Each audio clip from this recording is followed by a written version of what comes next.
Ladies and gentlemen, welcome back to the channel. I'm IWN, and this is your AEW Dynamite November the 3rd, 2022 review. Thank you guys for joining me here. I'm going to be going over your AEW Thursday morning news here after the review. So if you guys are new to the channel, subscribe, turn that bell for all notifications. And most importantly, don't forget to follow me on Facebook and Instagram. You can add me on Snapchat. Links to all of my accounts are in the description below. I'm not going to waste anybody's time. We're going to go ahead and get to the review. So, last night, Dynamite opened, and then the pyro shut off on the stage. The broadcast team, of course, was Escalibar, Tony Schiavone, and Tess. They checked in, ran through the card. Justin Roberts, the ring announcer. This for the opening match took place.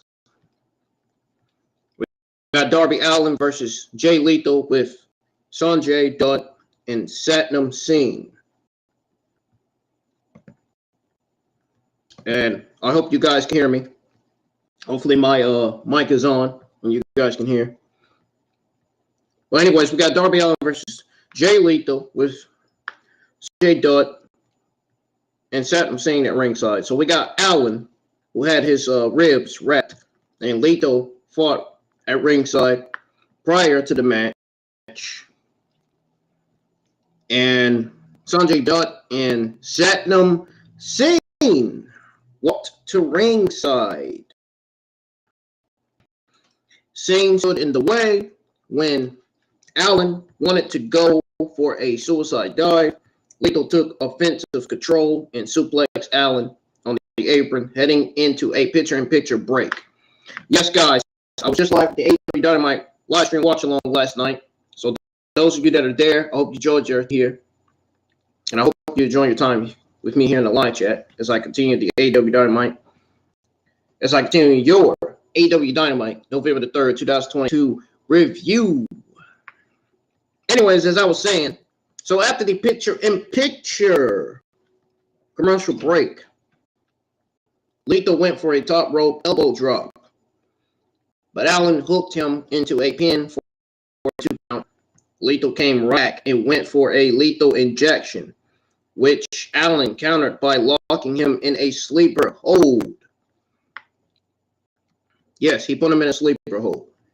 I'm not kidding. I'm not making that up. I am not making that up at all. So, Allin, a nice stunner a short time later, but he sold his ribs and didn't go for the pin. Allin went to the ropes for his finisher. Singh pulled Lethal to ringside. Allin performed a suicide dive on Singh and just bounced off of him. The referee ejected Dutt and Singh from ringside. I already know who it is. That's okay because he's getting booted anyway. And plus, it's potentially inappropriate. What he said in the chat is disrespectful, of course. I know who it is. I'm booting him right now. So he doesn't ruin me and doesn't ruin and interrupt my review. So, goodbye, Kervin. Get out of my chat. You've been spamming my chats for fucking months. It's time out here. Lesson learned. Never spam my fucking live chats. Get the fuck out of my chat. Now, Allin hit a nice stunner a short time later, but he still sold his ribs and didn't go for the pin. Allin went to the ropes for his finisher. Singh pulled Lethal to ringside. Allin performed a side dive on Singh and just bounced free, ejected Dutt and Singh from ringside. A wrestler dressed like Sting threw Allin back in the ring. Lethal put Allin down with a lethal injection and pinned him. After the match, Dutt and Singh returned, and the man dressed as Sting entered the ring, fake Sting hugged Lethal and Dot. And then they unmasked him to reveal that it was Cole Carter of the Factory. Sting's entrance music played, causing the four heels to go to ringside and block his path. Looked to the stage, and on the all, Jeff Jarrett entered the ring behind him and ended up slamming a guitar over Allen's head. Escalabar said Jarrett has a long history with Dut and Lee. Yeah, sure he does. What the fuck is he doing on AEW television? We don't need Jeff Jarrett. Well, the AEW production team does need Jarrett. Believe it or not. Jarrett took the mic, told Allin that he just got a lesson from the last Outlaw. Jarrett said that whatever you worship becomes your weakness. Jarrett pointed out that Allin was laying in a pool of blood. Jarrett said Allin worshipped Sting, and that made Sting his biggest weakness. Jarrett called out the rabbit, the delusional AEW fan base. Jarrett said his family got into the wrestling business in 1946. Who gives a shit?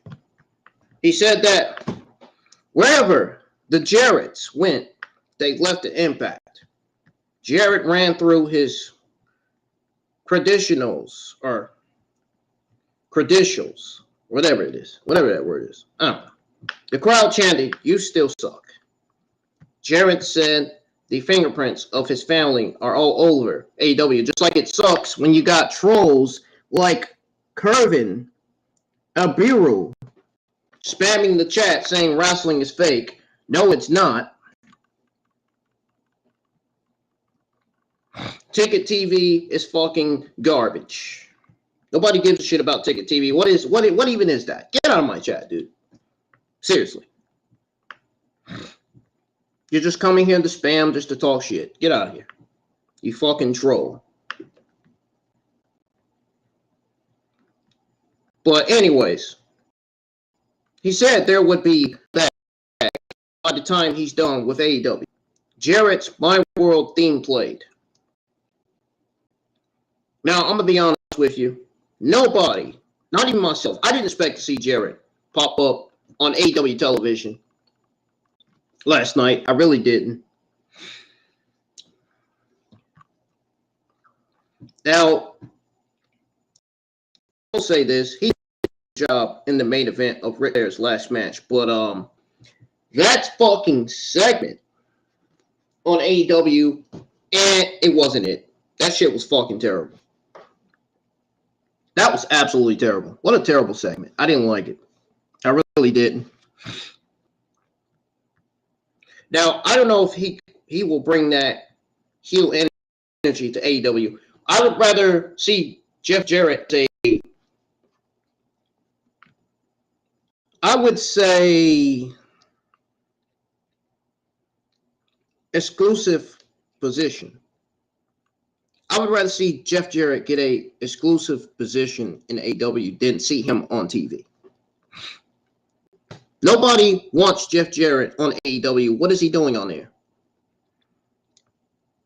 Talking about Jeff Jarrett, talking about he's going to make an impact. Nobody gives a shit about Impact. Nobody watches Impact. Nobody watches Impact. Seriously. Now, the idea of Jarrett declaring war on AEW doesn't do much for anybody in the community.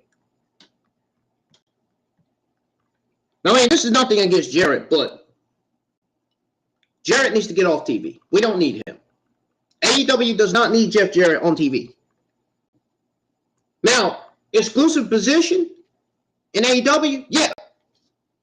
But Jarrett on TV? No. No, we don't need him. And we damn sure don't need Mike Tyson on TV, so get him off of TV too. We don't need him either. AEW's got enough young talent down there. We don't need old talents being brought back to television. Are you kidding me? It's already enough there's too many fucking titles in AEW. Why do we need Jeff Jarrett in AEW? Come on. Are you serious? I'll be glad when AEW strikes a TV deal so they can have Ring of Honor television back. So we can start seeing the Ring of Honor titles on the Ring of Show itself instead of seeing them on AEW television. Because seeing the Ring of Honor titles on television, on AEW television, has been absolutely unnecessary. I don't know why in the world AEW would take this time to show all the Ring of Honor titles on television instead of just striking a deal with a TV company or whatever to produce Ring of Honor and have the Ring of Honor championships back on Ring of Honor television. I don't understand that. It's not making sense to me. It's really not. They really need to strike a deal with some kind of TV company or promotion or something, because this ain't getting. There's too many titles in AEW. The only titles we should be seeing in AEW are the AEW World Champion, the AEW Trios Championships, the AEW Tag Team Championships, and the AEW All-Atlantic Championship. And we can't forget the AEW World Women's Championship. Those are the only AEW titles we should be seeing on television. We should not be seeing the Ring of Honor titles on television. They need to get them off television. They do. It's ridiculous. It's ridiculous. It really is. It makes absolutely no sense whatsoever. Zero. None. None. None. At all. Whatsoever, man.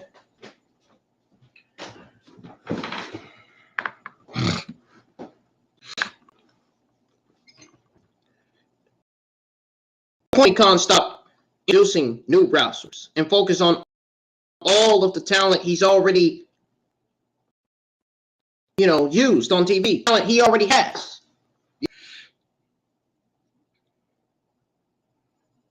This is crazy. That's all I gotta say, man. I don't got nothing else to say, man.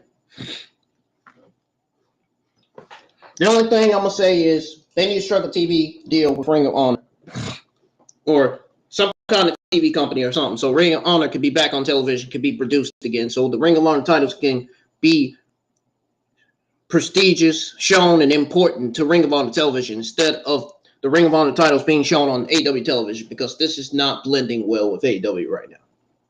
Especially given all the titles and all the talents they got on there. Tony Khan's got to get himself together, man. He's got to. Don't get me wrong, he's doing good, but he needs to make sure he has a good, solid AEW men and women's roster. And you need to make sure the shows are being produced and written correctly, because some of the shows are not being produced right. Some of the shows are not being written right. This is starting to feel like a Vince McMahon and Bruce thing all over again, man. Seriously. Struck a deal with a TV company so Ring of Honor television can be produced and can be back to normal. That way the Ring of Honor titles will be back on there, back on television. Seriously. This is ridiculous. I don't know why it hasn't happened already, but whatever, man. I'm moving on. Video package recap the firm attacking Jon Moxley and MJF on last week's show. The AEW World Champion Jon Moxley delivered a backstage promo. He spoke about considering Lee Moriarty for the Blackpool Combat Club. All right, so I will cut my camera back on, guys. I'm sorry. I had to cut it off because I thought for a minute it wasn't working. But anyways, he determined that he wasn't mean and nasty enough. Moxley said this would be the time for Lee to bring any pent-up frustrations to the surface. Moxley said he wants Moriarty to be mean, nasty, and violent because he doesn't have time for anything else. A video aired that showed the Elite winning the AEW Trios titles. A person was shown that footage from a computer screen. It then played the footage of Death Triangle winning the AEW Trios titles. The Elite were shown being erased from a Rampage advertisement and were then replaced by Death Triangle. I don't know who the person was behind that, but clearly it must be a new AEW talent looking to make his debut. Looks like they already got another AEW talent making his debut. Jesus Christ. So what that looked like to me. Jon Moxley made his entrance from the side of the stage and was accompanied by William Regal. Lee Moriarty made his entrance and was accompanied by Ethan Page and a scarf-wearing Stokely Holloway. So we got the AEW World Champion Jon Moxley versus Lee Moriarty with Stokely Holloway in an Eliminator match. I don't understand why we got an Eliminator match. Why didn't we just get an AEW World Championship match on Dynamite? It would have been better for them to book an AEW World Championship match than book an Eliminator match. Why did they have to book an Eliminator match? Why? Why did they have to book an Eliminator match when we could have watched an AEW World Championship match on Dynamite, on this week's episode of Dynamite, with Jon Moxley defending his AEW World Championship against Lee Moriarty? Oh, but that didn't happen, did it? No. It should have. Ethan Page sat on commentary, and he said he would win the AEW Eliminator tournament. Moxley threw 10 punches in the corner and then bit the head of Moriarty. Moxley suplexed Moriarty and covered him for a 2 count. Page stated on commentary that MJF is lying to everyone when he says he's going to beat Moxley the right way. Meanwhile, Moriarty put Moxley down with a DDT heading into a picture-in-picture break. Yes, Andy. Dynamite was great tonight outside of that TBS Championship match, which that was one of the worst TBS Championship matches in AEW history. One of the worst TBS Championship matches that we already knew we were getting right from the word go. And we're going to go over that in a minute. I'm going to give you guys my thoughts on it. And then I'm going to tell you guys a little bit about that G&J Cargill altercation, because I literally said the same thing this Tuesday on my Dota and AEW Tuesday afternoon news live stream. Literally said it. I'm going to say, I literally just said on the watch along, I'm going to say the same thing I said this Tuesday, man. Literally. Don't worry, you're going to hear it. So at the picture-in-picture break, Moriarty stomped the head of Moxley while holding his arms. Moxley got to his feet and put Moriarty down with a clothesline. Moxley returned the favor by grabbing Moriarty's arms and then stomped his head with his foot. Moriarty blocked a Death Rider. Moxley came right back with a cutter for a 2 count.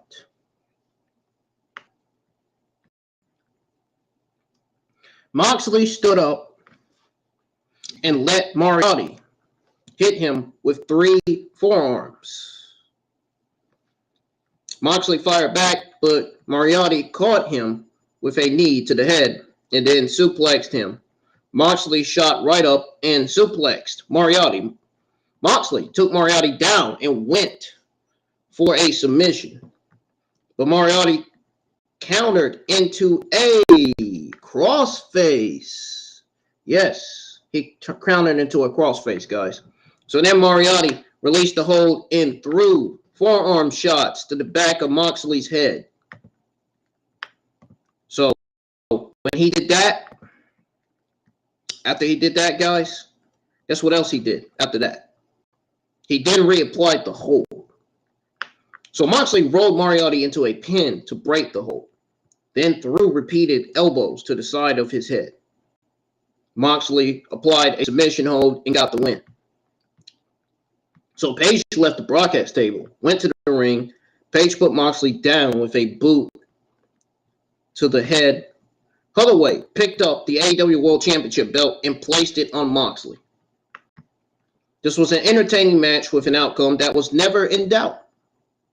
Now, I'm sure people in the community were surprised to see Page leave Moxley laying afterward. Now, I'm sure you guys wondered, and I kind of also wondered if it would lead to another Eliminator match, or if they are just trying to make Page seem like a threat to win the Eliminator tournament. Either way, I would rather see a AEW World Championship match than an Eliminator match between Jon Moxley and Lee Moriarty. That's how I feel about it. I'm just saying. I know they got the Eliminator tournament going on for AEW Full Gear. I know they got that going on, and I'll be live with the AEW Full Gear watch along. Whoever is scheduled to appear on Full Gear, I'm going to have them on my thumbnail. Don't worry. Don't worry. You'll see what my AEW Full Gear thumbnail will look like for the watch along and review. And then after the AEW Dynamite review, guys, I'm going to give you a heads up. Just give you a heads up. I'm going to get started on the Crown Jewel thumbnail because I'll be live for your Crown Jewel pay-per-view. I'll be live with the Crown Jewel watch along this coming Saturday night. So, just to get that announcement out real quick, because I know I'm probably going to forget. So, I figured I'd go ahead and tell you guys now. It was nice to hear him get some mic time by sitting in on commentary. It's also nice to get him. It's also nice to see him get more TV time too. Yeah. So not only was it nice to see him get on mic and cut whatever promo he got, it was also nice to see him get more TV time. It was great. It was great. He's a talented talker who just hasn't been given much mic time either, due to being with Dan Lambert, that fucking geek, Dan Lambert, man. And now Stokely Holloway. So, footage aired from early in the day of Renee interviewing Saraya. She noted that Britt Baker was supposed to join them. Saraya said Baker doesn't care about anyone other than herself. There's evidence to prove that in real life. Legitimately evidence to prove that in real life, man. And I don't know if you guys know, I don't know if you guys listen to hip hop, but Takeoff got shot and killed yesterday. Yeah, he did. Just to throw that out there too. He was part of the group known as Migos. I used to listen to Migos hip music, man. It used to be great, but when they started delivering that trash, I stopped listening to them. The only hip hop music I listen to is Savage, and Lil Durk, and Young Boy NBA. Now, I listen to my own royalty music too in the background. I love the music that I produce on these streams. I really do, and I hope you guys do too. I play some future pop music on here, some chill music, some down-tempo music, all kinds of music, man, on here. I wish there was a way you could play rock music on here, man. I want to see what rock music sounds like on Restream. They need to add that. They need to add rock music concept to Restream, man. I really, they do. They legitimately do, man. Anyways.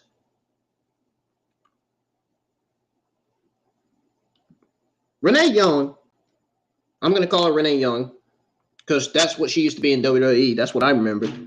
So Renee Young welcomed Saraya back to pro wrestling and asked her why now and why AEW. Saraya said there's something special about AEW and it felt like a rebuild company. And by the way, my thoughts and prayers go out to Takeoff's family during these difficult times. Just thought I'd throw that out there too. I forgot. But anyways, it felt like a rebuild company when it started. She said she wanted to be a part of it. Renee asked Saraya where things stand from a medical standpoint. Saraya said there's one more doctor she wants to consult. Escalabar hyped upcoming segments, including the Daddy Ass Birthday Bash. As coming up on Dynamite. It came up on Dynamite last night. So, I assume and I'm sure you guys in the live chat that's watching assume that the doctor that Saraya wants to consult is Baker. I don't know. I would kind of be surprised if they didn't announce Saraya versus Baker for Full Gear, given that Baker was involved in that altercation with JD and Jade Cargill. The altercation that took place on Twitter this week. Baltimore Ravens quarterback Lamar Jackson was shown sitting in the front row. It was nice to see him. Tony Schiavone interviewed William Ringo, who actually said that MJF showed last week that he has all the potential in the world, but he still has a long way to go to be a true, villain, if you will. You guys get what I'm saying. So,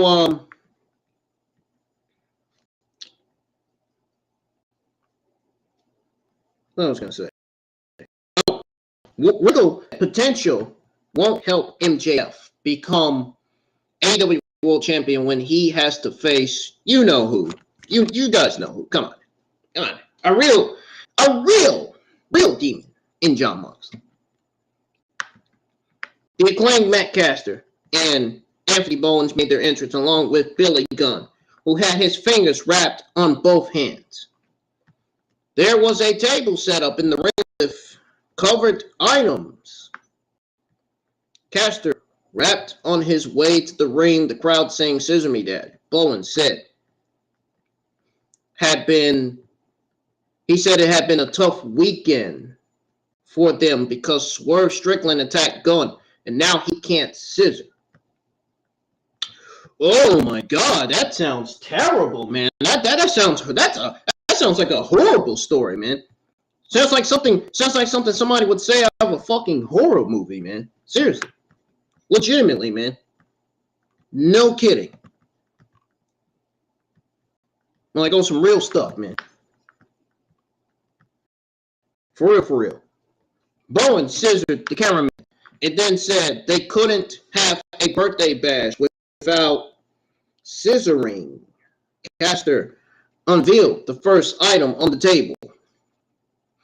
Man, I thought they were going to refer to Roman's head. I don't know. That's something I'm bringing up, man. I'm just trying to entertain you guys, man. I'm just trying to make these streams entertaining, fun, and real and serious. It's all about giving the audience what they want to hear and what they want to see as far as wrestling content and gaming content goes. So,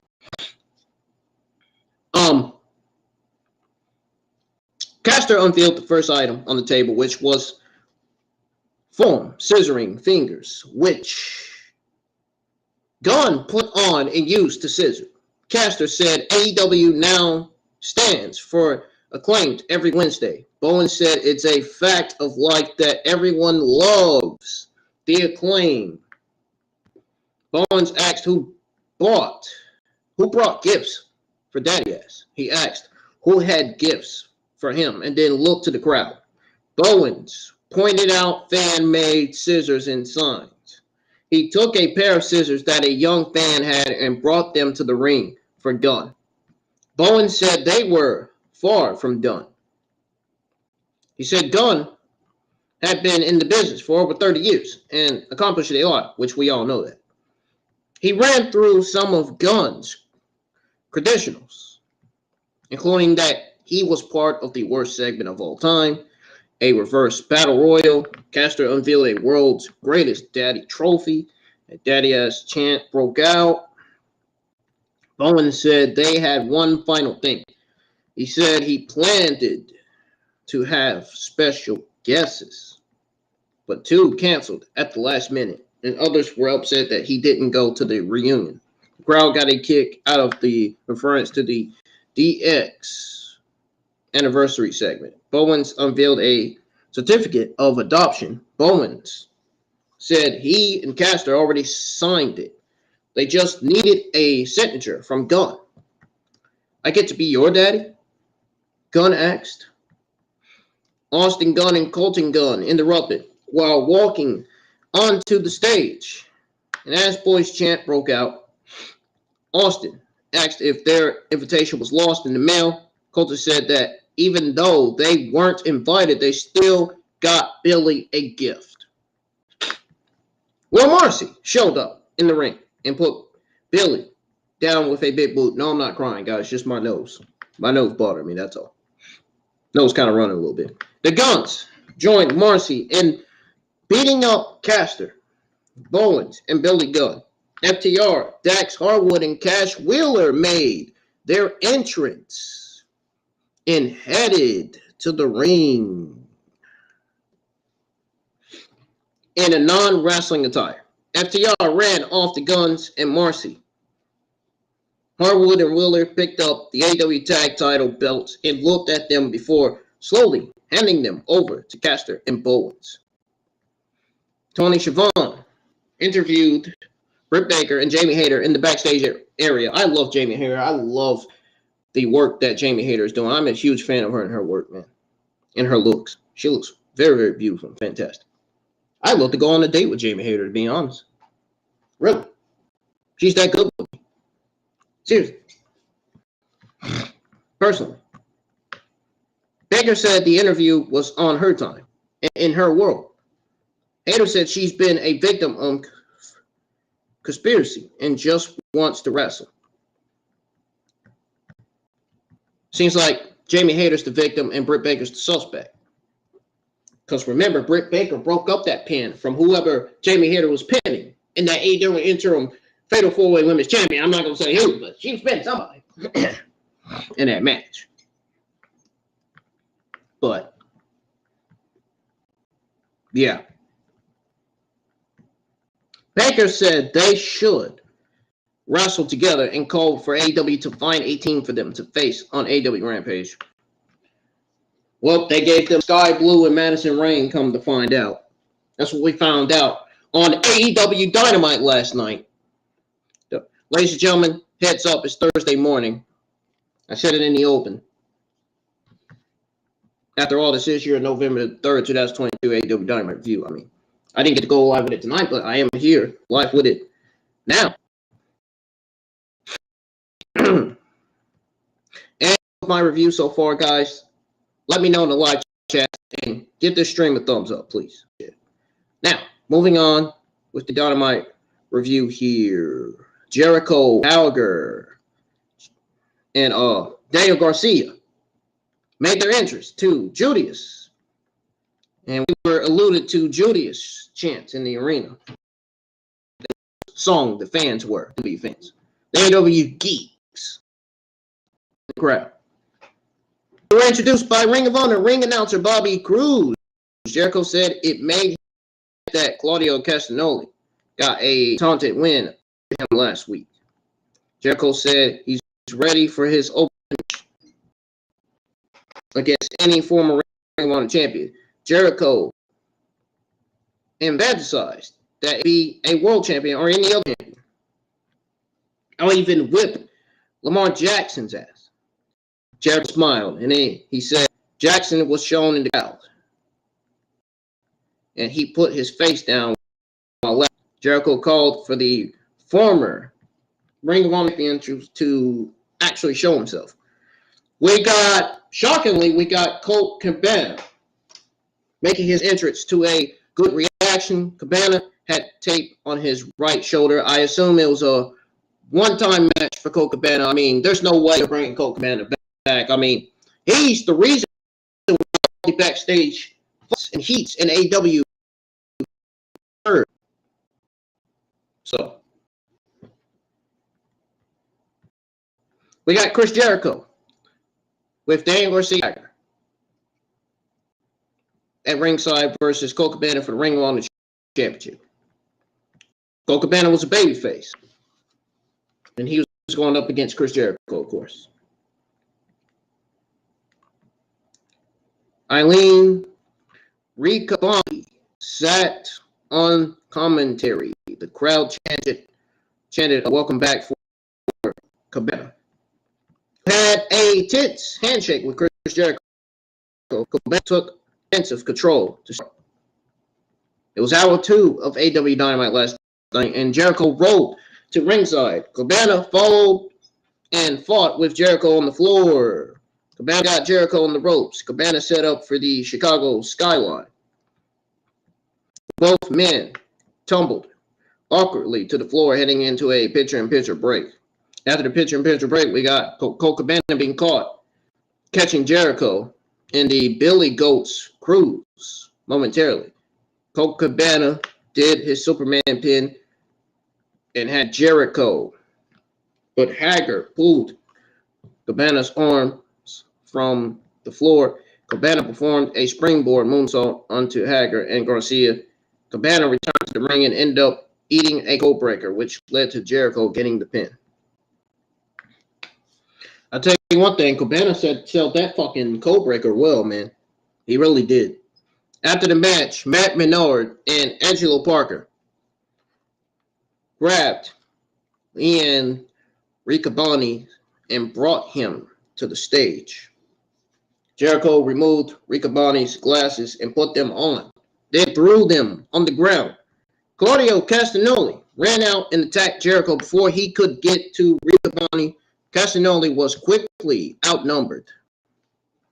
Bryan Danielson ran out and tried to help, but he was outnumbered. Sammy Guevara and Willa Yuta joined the fight for their respective sides. Security and referees ran out to separate the wrestlers. I mean, I guess it was kind of nice to see Colt Cabana receive a warm welcome in his first AEW appearance in months. Now, I thought the idea was that Jericho was going to face a former Ring of Honor World Champion, but they were apparently clever with the wording so that it was any former Ring of Honor champion. But nonetheless, Colt Cabana will not be back on AEW television. That's just a one-off match for him.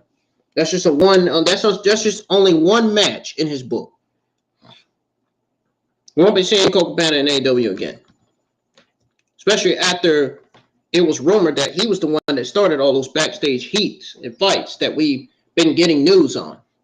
That my sources have been giving me news on and stuff. I mean, he was involved in most of them, so I could do with most of them. So you're not going to ever see Colt Cabana step foot in the AEW ring again. More than likely. Rightfully so.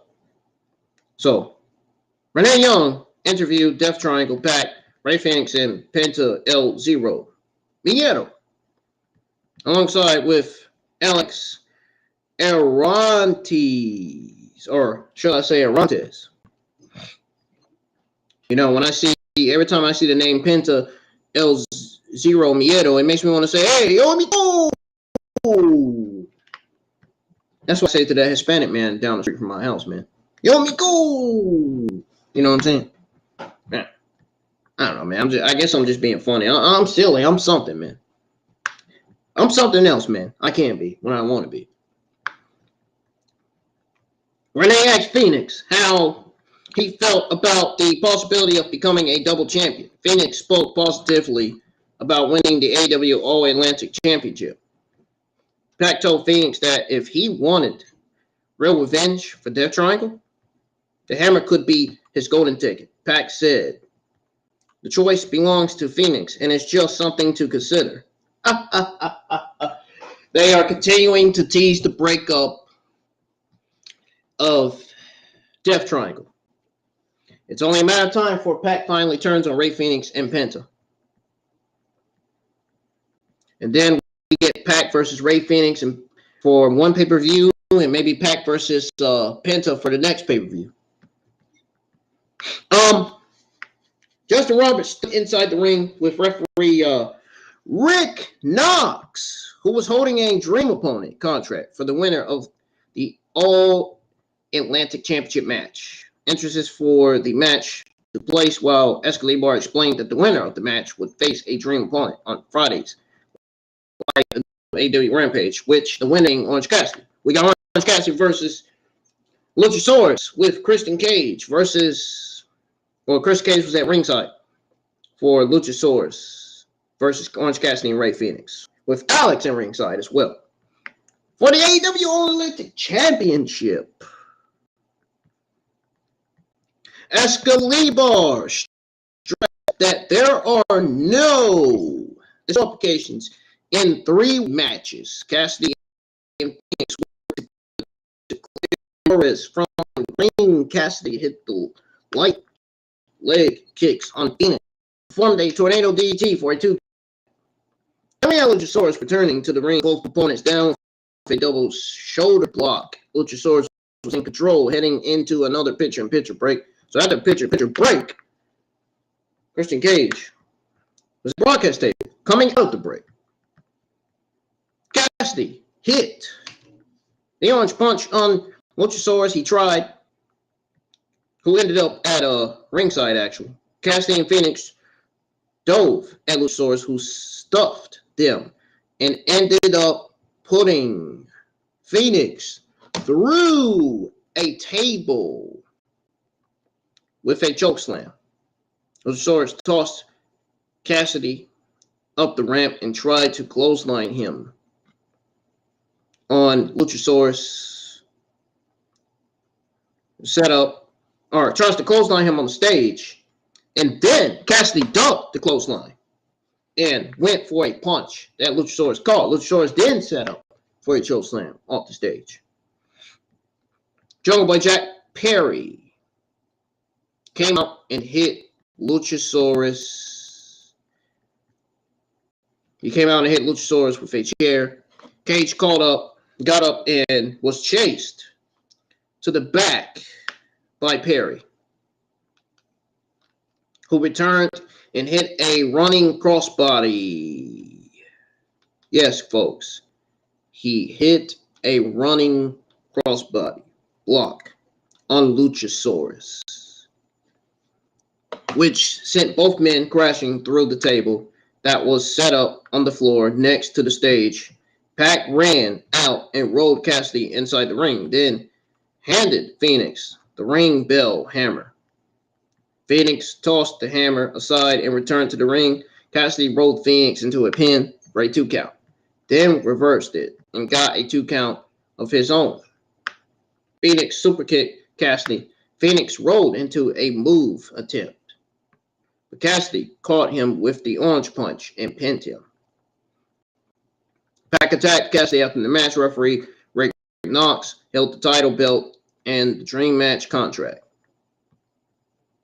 Pac retrieved the ring bell hammer. Shibata's entrance music played. I don't know who the hell that is. And he walked onto the stage. Ricky Romero, Trent Beretta, and Chuck Taylor walked out. I know who those guys are. So I'm guessing Shibata is Rick Romero's friend, best friend. I don't know. I'm just guessing. Shibata headed to the ring, which caused Pac to roll to the floor. Shibata looked at Cassidy and pointed to his championship belt. Cassidy held up the dream match contract and handed it to Shibata, who signed it. Cassidy and Shibata had a stare down while Excalibur hyped their match for Friday's AEW Rampage. And guys, don't forget, I will be live with our SmackDown and Rampage watch along this Friday night. We'll be watching AEW Rampage SmackDown together. SmackDown will be first and then Rampage. Tony Schiavone interviewed Swerve Strickland and rapper Rick Ross in the backstage area. I used to listen to Rick Ross. I don't listen to him anymore. Ross said he was there to make sure that Swerve was the biggest wrestler in the industry and the largest recording artist in the world. Keith Lee showed up and greeted Ross. Lee said he hadn't heard from Strickland. Ross said they were keeping things positive. Yeah, I see that. I see that, man. I believe this is one of the best backstage segments on AEW history. in AEW history, man. This was great. This was absolutely fantastic. I loved it. Lee brought up Strickland attacking Billy Gunn on AEW Rampage. Ross said it was an accusation. Lee said it was fact and then questioned who was behind the camera filming the attack. Swerve called for him and Lee to team with Gun Club against the Acclaim and FTR next week. Rick Ross might have been the one recording that. Who knows? It could have been Rick Ross or Brandon Cutler. Brandon Cutler is a camera guy, so it could have been him. Either Brandon Cutler or Rick Ross or somebody new. I don't know. It could have easily been one of them. Ross got Lee to join in on a champagne toast. We got this terrible, fucking terrible AEW TBS Championship match between Jade Cargill and Marina Shafir. Both entrances were televised. The bell rang to start the match, and Vicky Guerrero could be heard during her "excuse me" bit. Vicky and Nyla Rose walked into the stage. Rose, who was wearing Cargill's title belt, she said she would do commentary on the match. This was easily a TBS Championship squash match, which, let's be honest, nobody gave a single ish about whatsoever. Cargill and Shafir fought to ringside. Ross and Guerrero tried to distract Cargill, who eventually tossed Shafir back in the ring and then started to walk the ramp. Rose called attention to Jade's streak, which caused her to run back to the ring to avoid being counted out. Cargill hit a big boot and then hit Jade for the 1, 2, 3. After the match, the cameras missed Nyla Rose fighting off Kiera Hogan on the stage, which I was right about, by the way, on the watch-along. I was right again. Just like JD was right about this terrible fucking TBS Championship match. Shout-outs to JD, man. My only favorite podcaster in the IWC. Guy's professional, kind, hearted, and the greatest in every way, man. I love what he does on this podcast. Nobody does it better than JD. Nobody. I don't care what anybody says. Nobody does. Nobody. Period. Nobody. I love his Call of Duty Black Ops Cold War streams. They are the best, too. I still watch them. Man, they are freaking hilarious, dude. Freaking hilarious and fun to watch. Just like his Monday Night Raw and SmackDown reviews are fun to watch. And his Dynamite reviews are as well. So after the match, cameras missed Nyla Rose. And guess what? Remember when Jade Cargill and Layla Gray came out, guys, last night? You want to know why Kiera Hogan wasn't out? Guess what? I said to myself, I said to everybody that was watching the stream, that was live, that was in the live chat, hanging out with me, watching AEW Dynamite, listening to AEW Dynamite commentary in action. I said to myself, I said to everybody in the live chat, I said, watch. Kiera Hogan is going to come from behind and try to get that TBS Championship for Nyla Rose. And Nyla Rose easily threw her off and ran. I knew it. And sure enough, I was right. Kiera Hogan came right from behind Nyla Rose, tried to get the title, and didn't succeed. Ended up failing. And not to mention, the match itself miserably failed. This fucking TBS Championship match fucking sucked, guys. It was absolutely terrible. As Khalid Barnes said, Hogan unsuccessfully tried to take the TBS title belt back, which we already knew because I was right, which I absolutely confirmed right before it actually happened. In fact, I said it before it happened. Right before it happened, as soon as Nyla Rose cut that promo, that is when I said, watch, Kiera Hogan, Jade Cargill has a fucking plan. And that plan is to have Kiera Hogan come from behind Nyla Rose to fucking try to get that TBS championship. And what happened? She failed because Nyla Rose threw her off and ran with the TBS championship, along with Vicky Guerrero. I knew it was going to happen, dude. You might as well say IWN right again. I mean, really. I ain't stupid. I knew it was going to happen, man. I mean, what do you expect me to fucking say, man? What do you guys expect me to say, man? What, you expect me to say that Nyla Rose is going to get thrown on the table? Give me a fucking break, dude. Oh, man. You got to be serious. The story of Rose stealing the title belt has become more fucking annoying as shit. But her promo was great. I mean, she did cut the best promo on Dynamite. Ruining Jade Cargill's match between her and Marina Shafir. I mean, there should have been way much better ways to set up a match between two of the division's powerhouses. By the way, multiple... I don't even want to say it. I don't even want to say it, man. I don't even want to say it. I don't even want to say it, dude. You guys know what I'm about to say, right? You know what I'm about to say, right? Something JD doesn't like to say either.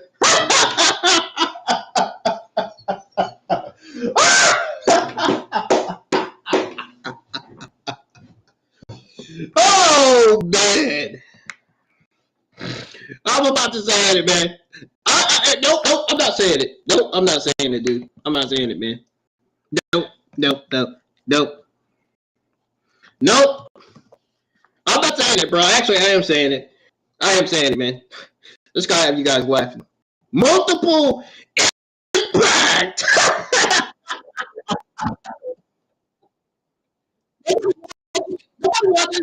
Man, what is this shit about Impact, dude?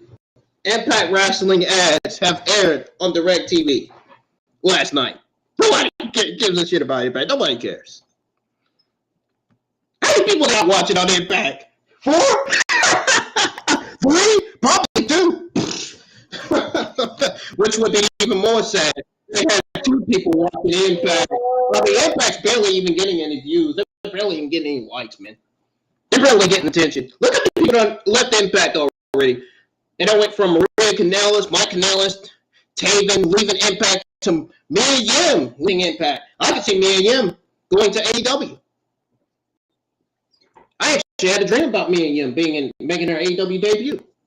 No, I did. I'm not making that up. Seriously. I legitimately had a dream about her making her AEW debut. Jeez. I'd be surprised if Tony Khan signs yet another AEW female talent, that being Mia Yim. I wouldn't be surprised if Tony Khan brings back Kayla Rossi, because Kayla Rossi should be the perfect opponent for Jade Cargill. I've seen what Kayla Rossi can do in the ring. She's great. She's great. Kayla Rossi, perfect opponent for Jade Cargill. Given that, A, I was told that she is the protege of Jade Cargill, and B, she's actually fitness buddies with Jade Cargill, and C, they're best friends. Real simple. I would not be surprised if they bring her back, dude. She's probably already appeared in the indie scene. In the indies wrestling promotions. Probably. I don't know. I'm just guessing. I don't know, man. Anyways. And then, what's so more hilarious about the Impact Wrestling ads being aired on DirecTV? The funny thing about it is they have been aired during Raw, which nobody watched this week. I mean, Raw was absolutely terrible this week. Better than last week's episode, I'll tell you that. Jesus Christ. A video package set up the Ring of Honor TV title match. And not to mention, do you guys remember the last time I even went live with a Monday Night Raw review? I mean, I went live with a Monday Night Raw review like 2 weeks ago. Now Monday Night Raw has gotten back garbage again, and now I'm not doing Raw reviews again just because the show sucks. Show sucks. The show sucks, man. It really does. A video package set up the Ring of Honor TV title match, which Excalibur said was coming up. And then we got the House of Black video package that aired, and I got some news on that. We're going to go over that later. It showed Julia Hart at a funeral for Malachi Black, Brody King, and Buddy Matthews. Black could be heard praying to the Father of Dark Light, and then images of the members apparently coming back from the dead was shown. Excalibur hyped the following matches and events for Friday's AEW Rampage. Orange Cassidy versus Shibata for the AEW All-Atlantic Championship. Britt Baker and Jamie Hayter are going up against Madison Rayne, the team of Madison Rayne and Sky Blue. More names for the AEW Eliminator tournament will be announced. And Mike Tyson, which nobody even cares about, will be on commentary. I mean, he is one of the greatest boxers of all time. Don't get me wrong.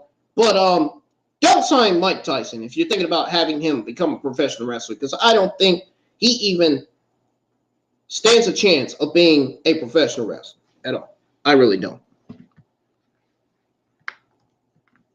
They have enough talent as it is now. Why do you need Mike Tyson?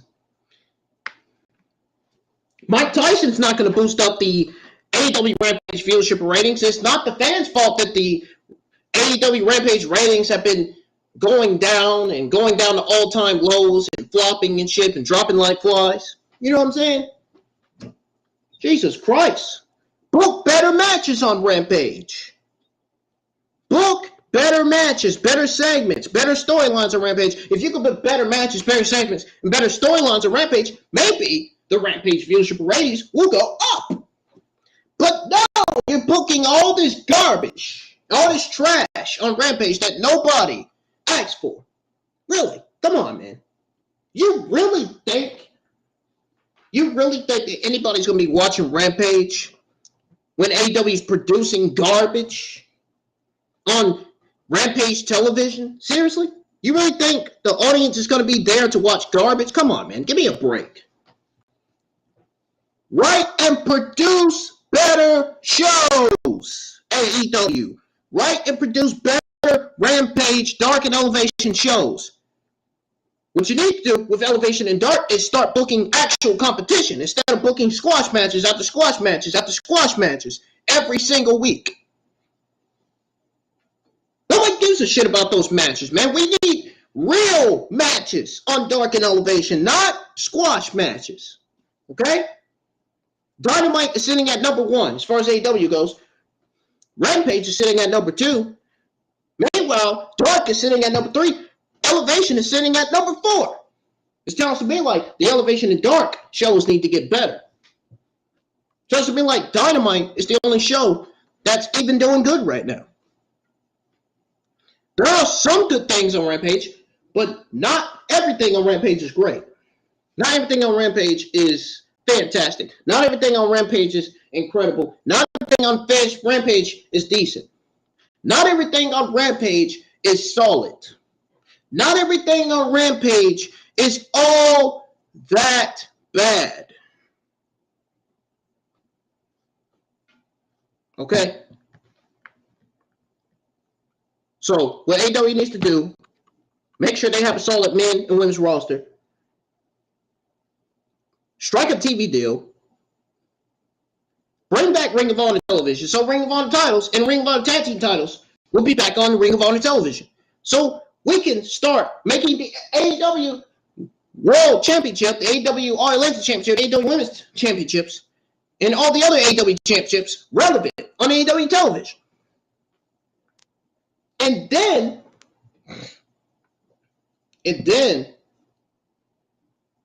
you could focus Then you can go ahead and start focusing on giving us actual good storyline segments and matches. They need to be doing that now. They need to be doing that with Dark Elevation and Rampage. This is getting ridiculous, man.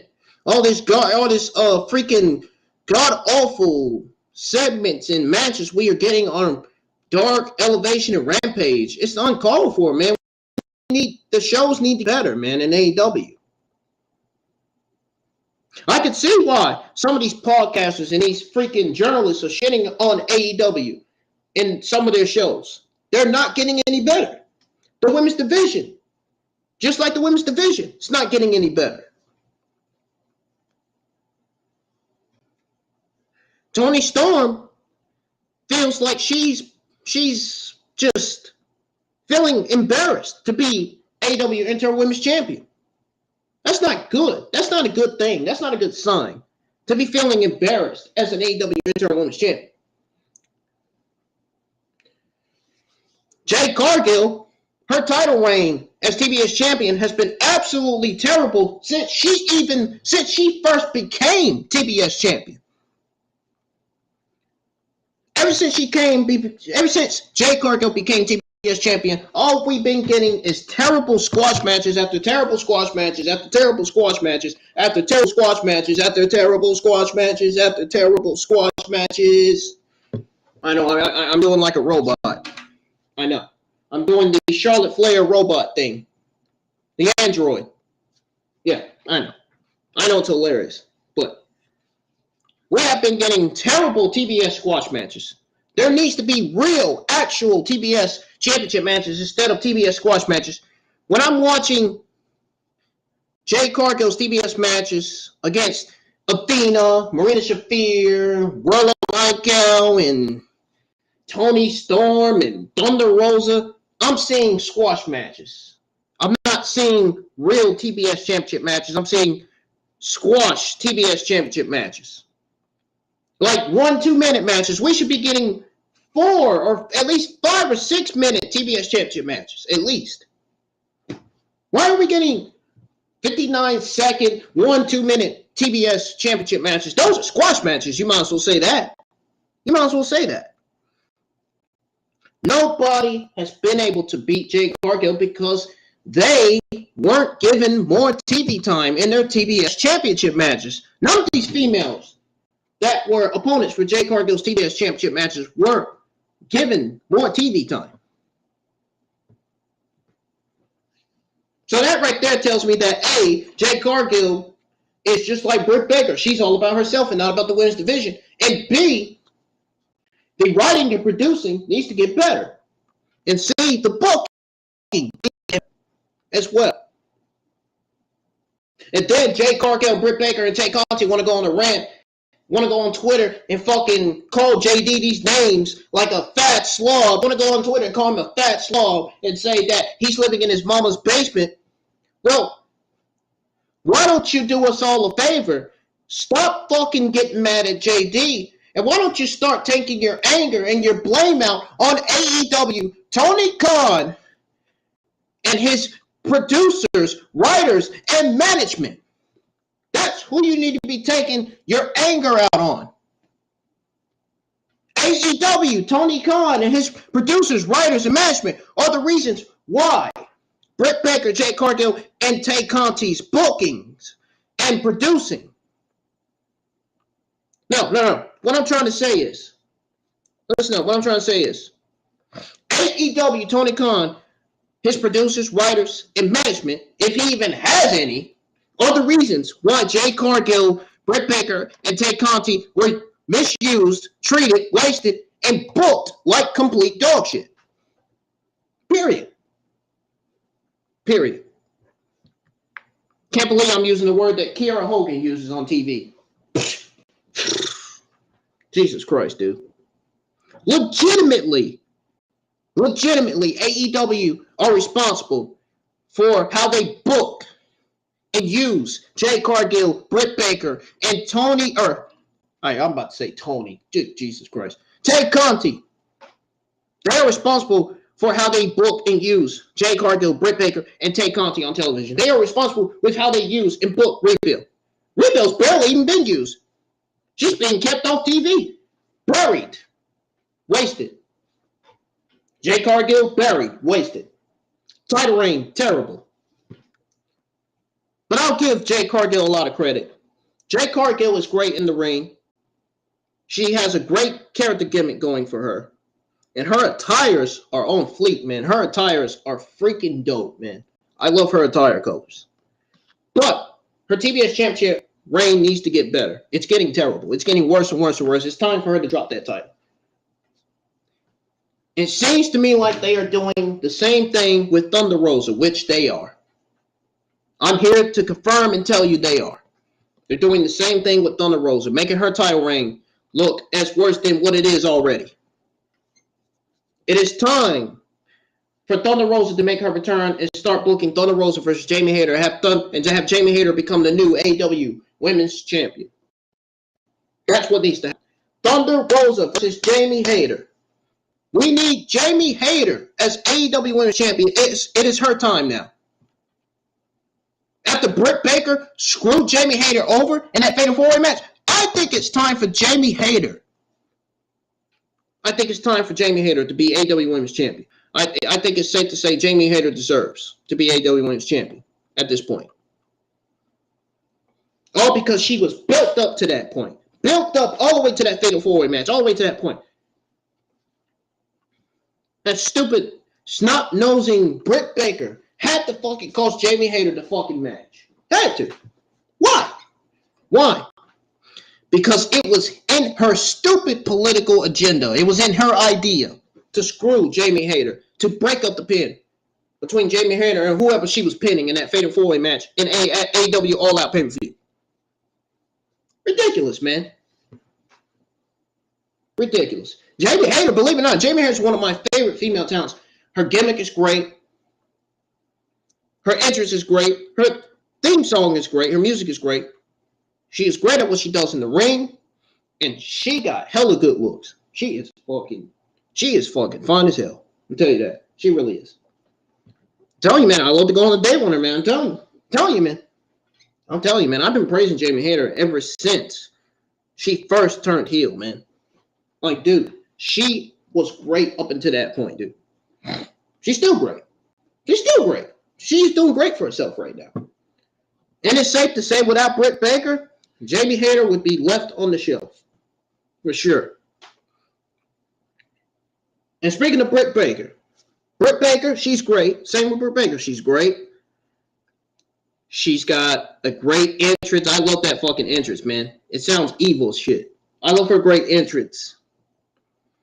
I love her entrance, her character work. She is somewhat great at what she does in the ring. She does need a little work on her in-ring skills, a little tiny bit. But she's great. She's great. You know, I love her attires. Her attires always look good on her. And that's it, man. I got nothing negative to say about Britt Baker, man. Or Tay Conti, for that matter. Tay Conti's great.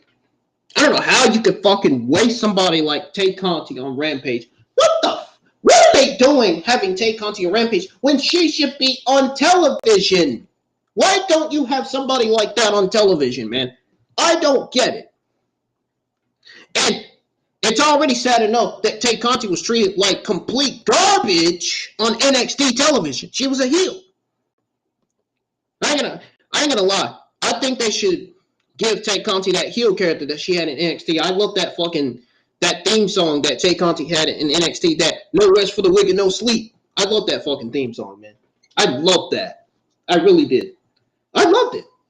I loved Tay Conti's heel character in NXT, man. It was great.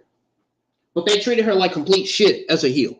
And it really set me off. It really cut me off, man. It really made me not get into it because of NXT. Not because of Tay Conti, because of NXT. Tay Conti, she's great in the ring. I love her skills. I love the fact that she has a judo background. I love female talents with judo and MMA backgrounds. Because those are real stars, in my honest opinion. Those are real talents right there. Brock Lesnar, real talent. Bobby Lashley, real talent. Ronda Rousey, real talent. Yeah, I didn't have my medicine, and I don't even have a medicine, and I'm still saying run the Drowsy. You didn't think I wasn't gonna say that? Yeah, I ain't stupid, man. Come on, dude. I'm smarter than a fucking goddamn. I'm smarter than a goddamn 83-year-old. Jesus Christ, dude. Seriously, man. God, you can't throw me out the window yet, man. I still got it, man. But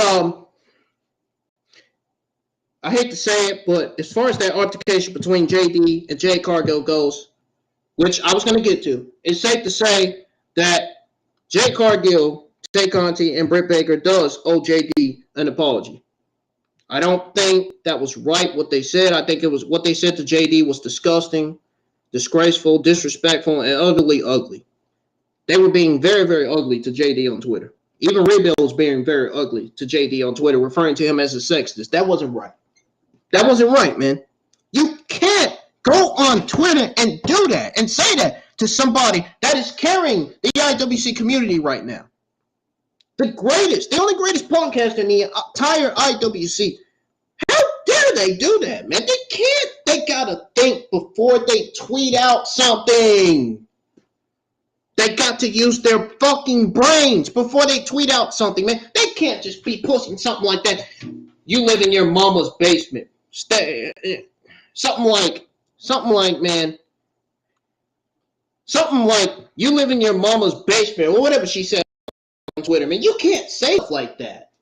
You can't call a greatest podcast in the IWC a merc, man. Come on. That's not right. And for you geeks online, no, he's not on Tony Khan's payroll. No, he's not. Says the geeks online. Give me a break. The same geeks online are the same geeks that thought that Shawn Michaels was in charge of NXT. They legitimately thought Shawn Michaels was in charge of NXT. No, he's not. No, he's not. Shawn Michaels is not in charge of NXT. No. I'm sorry, man. Bad news. He's not in charge. He's not in charge, man. No. There he is now. No, I'm just kidding. No, he's not in charge of NXT. Triple H is. Triple H is head of creative and talent relations. He is in charge. That means he is head of Monday Night Raw, head of SmackDown, and NXT. I don't care who says he's not. He is to me. Triple H is in charge of NXT to me, in my honest opinion, in my vision, in my eyes. Which is a great thing. Now that he made changes to Monday Night Raw and SmackDown, he needs to be making changes to NXT. NXT has been garbage the last, I'd say, 4 or 5 months. Time for a change for NXT, man. It's time to make a change to NXT. Monday Night Raw and SmackDown shows are getting better. SmackDown is better than Raw. So far, I can easily say that SmackDown is winning over Raw and NXT. Given that SmackDown has Roman Reigns, Bray Wyatt, and Ronda Rousey. Ronda Rousey isn't even needed on television. I don't even know why they got her there. Oh, that's right, because they're getting ready to do this Ronda Rousey and Shayna Baszler feud. That's why they got them paired up. This is signaling when Ronda Rousey and Shayna Baszler gets paired up. This is signaling a babyface turn for Shayna Baszler. She is going to easily either that or this is going to signal a heel turn for Ronda Rousey. It's going to signal Ronda Rousey, the turn on Shayna Baszler. But anyways, this is not WWE. This is AEW review. But seriously, all jokes aside, Jade Cargill, Britt Baker, and Tay Conti really needs to apologize to JD because I don't think that was unnecessary. And I think it was very, very utterly terrible, utterly disrespectful on what they said to JD on Twitter. Like, I'm not even fucking laughing. This is not even funny. I'm not laughing, dude. Like, for real. Ridiculous.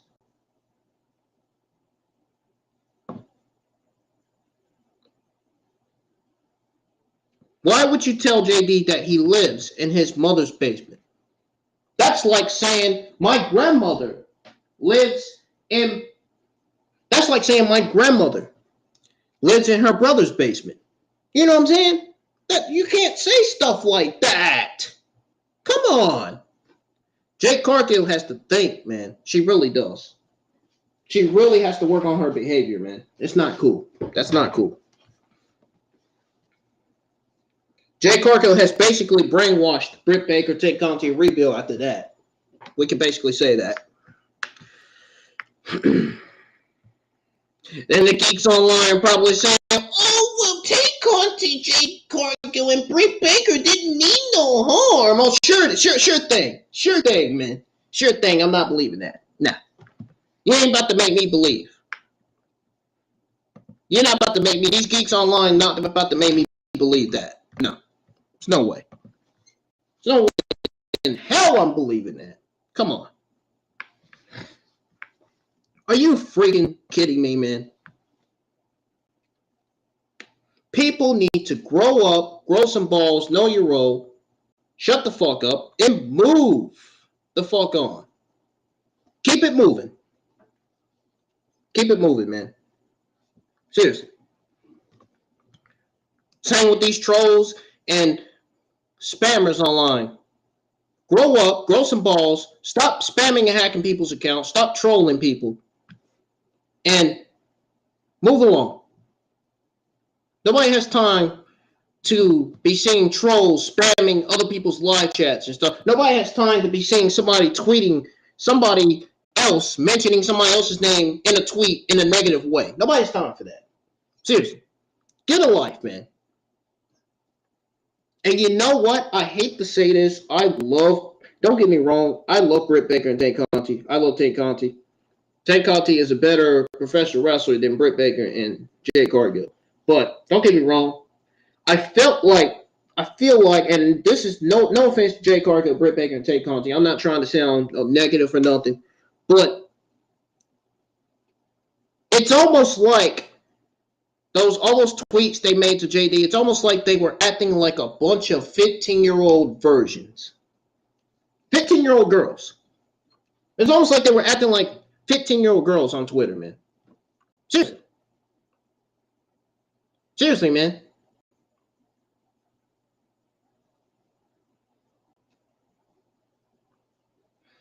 Like, for real. No kidding. It was unreal. It was unreal. I'll never forget that day that I saw it. I will never forget the day I saw the tweet exchange between JD and Jade Cargill. It was crazy. It really was. It was a complete disaster that day. I will never forget it, man. And you know what? I'm going to say exactly what I said this Tuesday afternoon on my WWE and AEW Tuesday News Afternoon News live stream. I'm going to say it because nobody else will. Nobody else has yet to say it. And that is that they came at JD.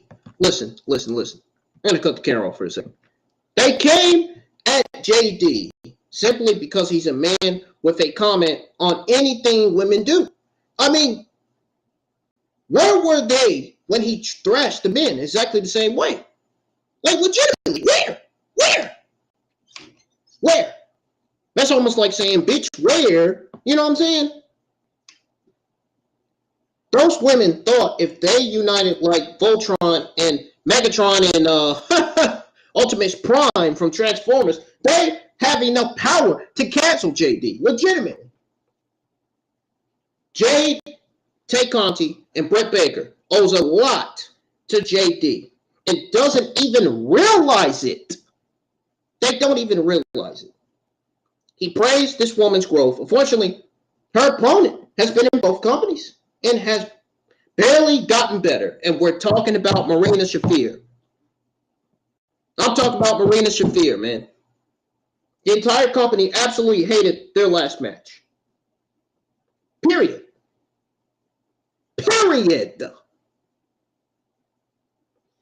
Hell, Jade should be upset she's not booked like Roman Reigns at this fucking point. Jesus Christ. You should be upset at AEW, Tony Khan, the writers, the producers, and management that she's not being booked like Roman Reigns. And to this day, I still want to know. Where the fuck were they when Cornette did it to Saraya last week. They were nowhere to be found, but because JD he has instantly pulled with the overall AEW audience they charged. Simple as that. Simple as that, dude. Simple as that. Statement made. Enough said, dude. Enough said. I defended JD multiple times on the stream, dude. Went against the AEW Women's Locker Room for their utterly disgusting comments towards JD. Absolutely uncalled for. Absolutely disgraceful. Absolutely unsatisfying. What was actually satisfying was JD shooting his Claymore at those fucking Call of Duty Modern Warfare 2 geeks on his Modern Warfare 2 stream on YouTube, on his other channel. That was, oh man, that was so satisfying, man. What was not satisfying with the AEW locker room disrespecting JD on Twitter, calling JD, they thought JD was a suspect, but in reality on Twitter, JD was a victim. And Jade, Britt Baker, and Tay Conti were more of the suspects. All right? Anything you fucking trolls got to say? Because I know somebody's got to come in here and say something negative to me in the live chat. I know somebody's going to come in here and say something negative. You have something to say? Anybody on Twitter, anybody in the YouTube community got something to say about me? You got something to say about me? Why don't you come find my darn address and come say it to my face? Because I'm speaking truth. I am speaking truth like any other young talent or any other young YouTube content creator would. Or maybe wouldn't. Or actually wouldn't. I'm speaking truth like any other young YouTube content creator wouldn't. Legitimately. Real talk, man. This is real stuff coming from me. I don't fake. I don't break. I don't bake. I'm not eating the fucking cake, man. I don't make people do stuff. I come on here and I do what I got to do. And that's it. I come on here to produce my streams, upload videos, give you guys what you want to hear and what you want to see. That's what my YouTube channel is all about. Keep you guys update what's going on with the world of professional wrestling. That's why you see me guys go live for my donating AEW news live streams every single week. Because I care about what you guys want to hear. I care about what you guys want to see. Don't ever think I'm going to be like these god-awful YouTube content creators and produce garbage. No. I'm not those guys. I'm not them garbage YouTube content creators where they come on here and say the same stuff over and over and over and over and over and over. No. Come on, man. You got to be kidding me. If you think I'm a freaking male, female, robot, android, you gotta be a blithering idiot. You gotta be some kind of freaking brainless clown to be thinking that I'm a freaking robot. No, I'm not a robot. I'm not a robot, man. I'm really not. I'm an actual human being. I mean, the last camera. I actually had a webcam the last time I checked. I mean, look, I'm actually real. I'm real, right? Look. You see me touching my face? I'm real. I'm a human being, right? I have an actual webcam. Look, it's right here. I have a webcam.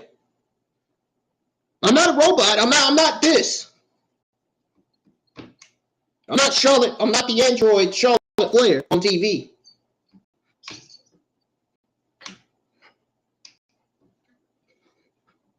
YWN, man. YWN, man. A wrestling YouTube content creator. And a game streamer. And an intro, outro maker. Intro, outro maker, too, as well.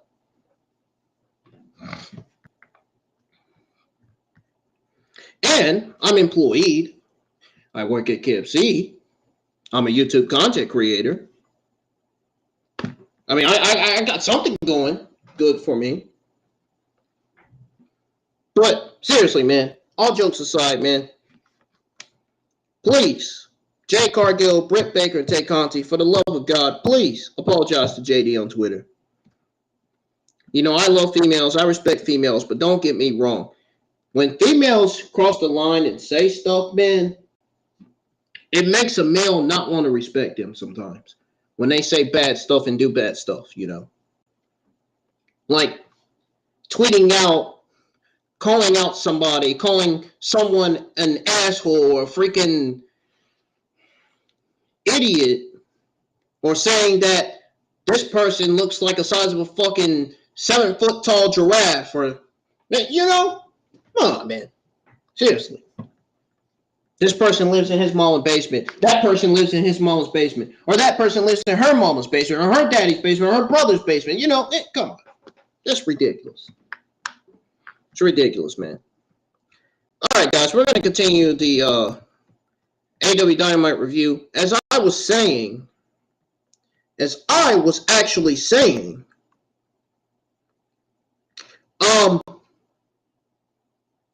Escalibar listed the following matches for next week's AEW Dynamite. The Acclaim and FTR versus Keith Lee, Swerve Strickland, Austin Gunn, and Billy Gunn in an 8-man tag match. He said additional matches would be announced on Rampage. Tony Storm versus Jamie Hayter for the interim AEW Women's Championship was announced for AEW Full Gear pay-per-view, which I have news on that. We're going to go over that. A video package on Storm versus Hayter aired. Storm spoke about her past friendship with Hayter and how it became obvious once she came to AEW that Hayter was Britt Baker's friend. That was a very, very video package for Tony Storm and Hayter. I enjoyed that. Bobby Cruz handled the introductions for the main event. Oh, I enjoyed that, given that both Tony Storm and Jamie Hayter are my favorites. I think Jamie Hayter would have been more of a champion than Tony Storm, let's be honest. I mean, I'm just throwing it out there. Jamie Hayter should not lose clean. Even Chi-Town Smirk said that on his AEW Dynamite review with my only favorite podcaster, JD, last night.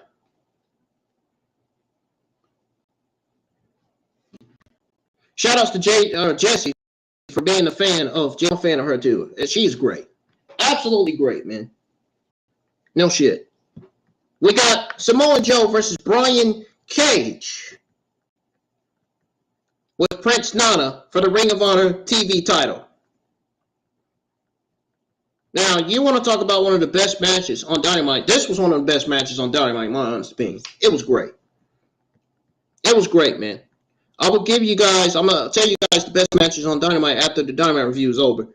So, the referee, Paul Turner, called the wrestlers together for the Code of Honor handshake, but Cage blew it off. Cage suplexed Joe and was on the offensive, heading into the final picture-on-picture break. What happens if you break off the Code of Honor handshake, I wonder? Makes me wonder, makes me question that. I guess that's one of the reasons why Ring of Honor is different than WWE and AEW. Because of the Code of Honor handshake? You serious? Anyways, Joe rallied with a big boot and a senton for a 2 count. Cage fought back and picked up a near fall. Then performed a pump handle slam on Joe that led to another near fall. Joe went for the Quahina clutch, but Cage countered into a suplex. Cage hit a discus lariat for another 2 count. Cage indicated that he was going for his drill clutch finisher. Yeah, he did. He did. But Joe countered into a cocaine clutch for the win. This was a good match. I mean, it should have at least been 4 or 5 minutes instead of 1 or 2 minutes, because this felt like it was like 59 seconds or 1 or 2 minutes. This felt like a squash match. It felt the same way. This match felt the same way that it felt when we saw the match between Jade Cargill and Marina Shafir, except for this match was way better than Jade Cargill versus Marina Shafir. So, credit to Samoa Joe and Brian. It was awesome match. They gave us a better match than Jade Cargill and Marina Shafir did. But after the match, Gates of Agony, Toa Leona, and Khan ran out and attacked Samoa Joe. Khan sounds like a name from India, but anyways. Wardlow made his entrance dressed in a suit. Wardlow entered the ring and the Embassy trio left the ring despite having the numbers advantage. Powerhouse Hobbs entered from the other side of the ring and put Wardlow down with a spine buster. I said it on my watch along. I'm going to say it here. Never let your guard down. You got to trust your instincts. You got to trust your instincts. I just seen a guy on screen that looked just like Happy Garbage. Legitimately. Just saw a guy on the screen that looked just like Baron Corbin. I'm not even kidding. But anyways. Wardlow. And I'm talking about my other screen. Wardlow should have never let his guard down because Powerhouse Hobbs, he should have known that he should have sensed Powerhouse Hobbs behind him. Powerhouse Hobbs came in the ring. The cameras didn't show it, but Powerhouse Hobbs was right behind Wardlow. And he put Wardlow down with Spinebuster. And then Hobbs picked up the TNT title belt and held it up to close. Brian Cage was talking trash at ringside because he lost. Mad because he lost. Much like when Cage challenged Wardlow for the TNT title, this match would have meant a lot more had AEW bothered to build up Cage beforehand. Goes to show you that Cage hasn't really been getting much TV time. Right there.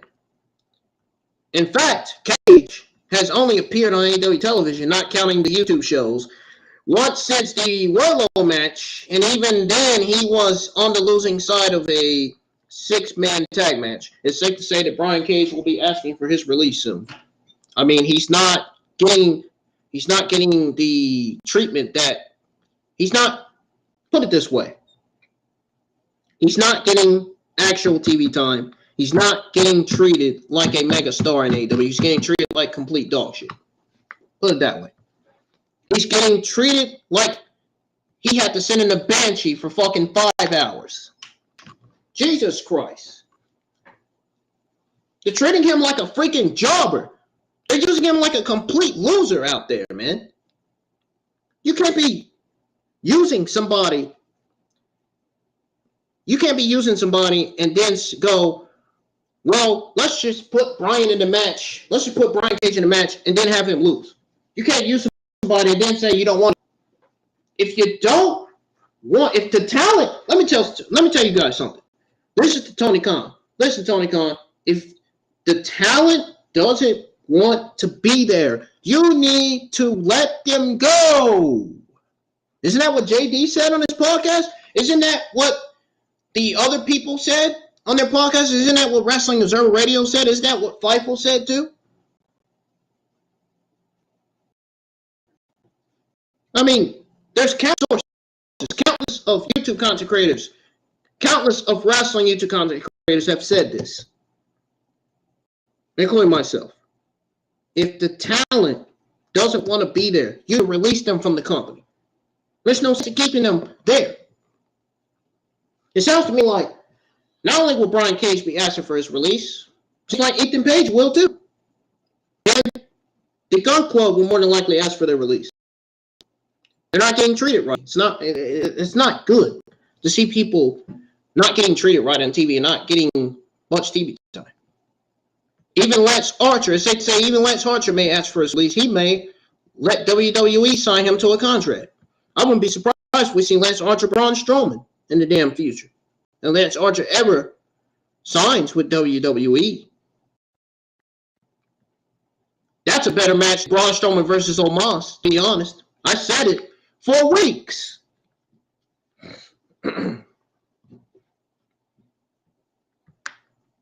Jeez Louise.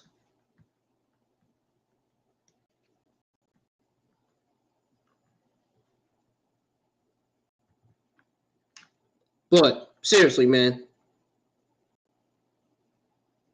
Overall, to be honest, this was a step down from the 2 previous weeks. I mean, it wasn't a bad episode, but it continues to feel like a show by a superfan for the super fans. I mean, which is great for that fan base. I mean, really. But it really comes down to this. It comes down to feeling like the limits, the growth of the company.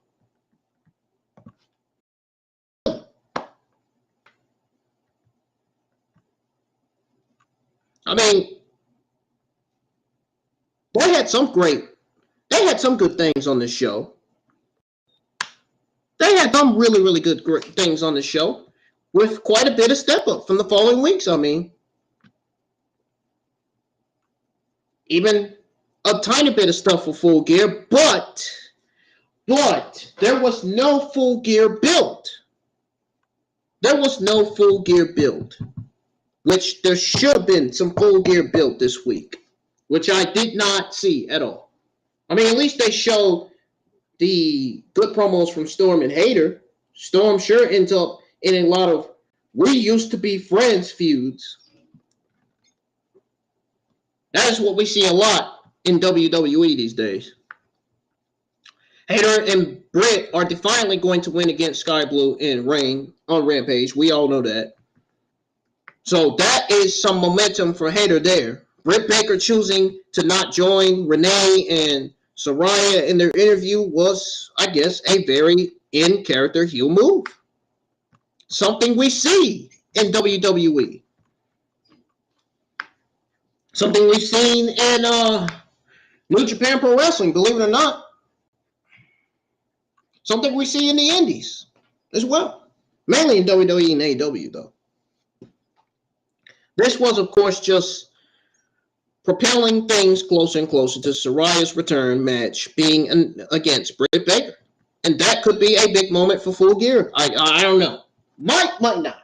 We'll see. I kind of have a feeling that it kind of won't be. I don't know. I just got that yucky feeling. I don't know why. I mean, Saraya is not enough to make that AEW Women's Division the best division ever. It's going to take more than, to me, in my honest opinion, it's going to take more than Saraya and more than Thunder Rosa to make that division better, to make that division great. It's going to take more than Britt Baker. It's going to take more than Jamie Hayter. It's going to take more than Jade Cargill. It's going to take more than Tate Conti. It's going to take more than Anna Jay. It's going to take more than Chris Statlander to make that division great. It's going to take more than Mia Yim, too, when they sign her. That's how I feel about it at this point. I mean, I want to say whether Hayter beats Storm or not, I want to say Hayter will beat Storm. But then again, part of me wants to say that Storm is going to beat Hayter to retain. But I'm going for Hayter. I love Hayter. I love Hayter. I love Hayter, man. I would think Saraya's first match, though, back is going to be a win, to be honest. She needs a win bad. She's been out for years, dude, with injury. She needs a win bad, really bad. She does. A win over Britt Baker would really help her dive deeper into the AEW and the women's division to see who they really have. I could see Saraya versus Jade Cargill. I could see Saraya versus Layla Hirsch. She's out with injury. She'll be back soon. She probably will come back as a heel again. I don't know.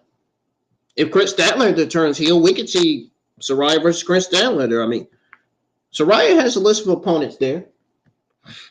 Or even Saraya versus Serena D. Saraya versus Jamie Hayter. Saraya versus Penelope. You know, there's a lot of list of women she can go up against. We'll have to see what Saraya's run at AEW is going to lead to after her match with Britt Baker. Let's see. We'll find out who Saraya is dealing with in AEW. I don't know if she signed a part-time contract at AEW or full-time. I don't know. I'm sure that will be mentioned soon. But anyway, we did get a match from Darby Allen and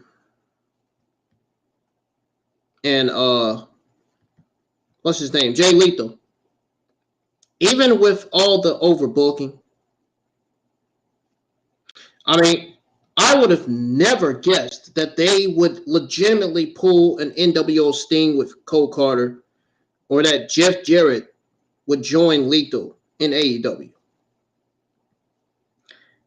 Carter being fake Sting felt flat. It was complete BS.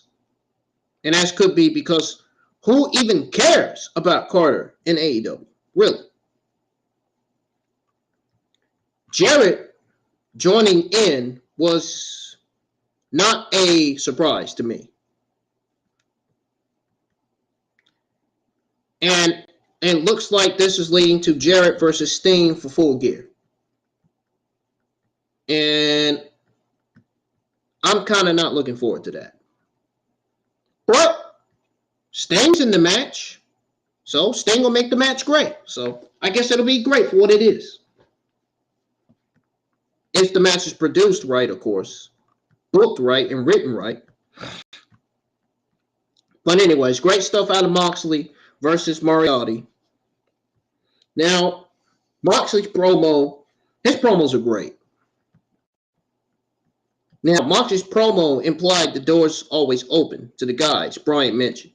Now, if they just come to their senses and really get vicious as hell, Ethan attacking Moxley indicates he'll be a front runner in the world title Eliminator. And let me boot this troll out of my chat. There's another troll in the chat. Got to get him out.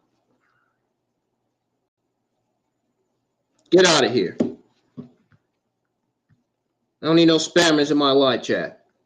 Anyways.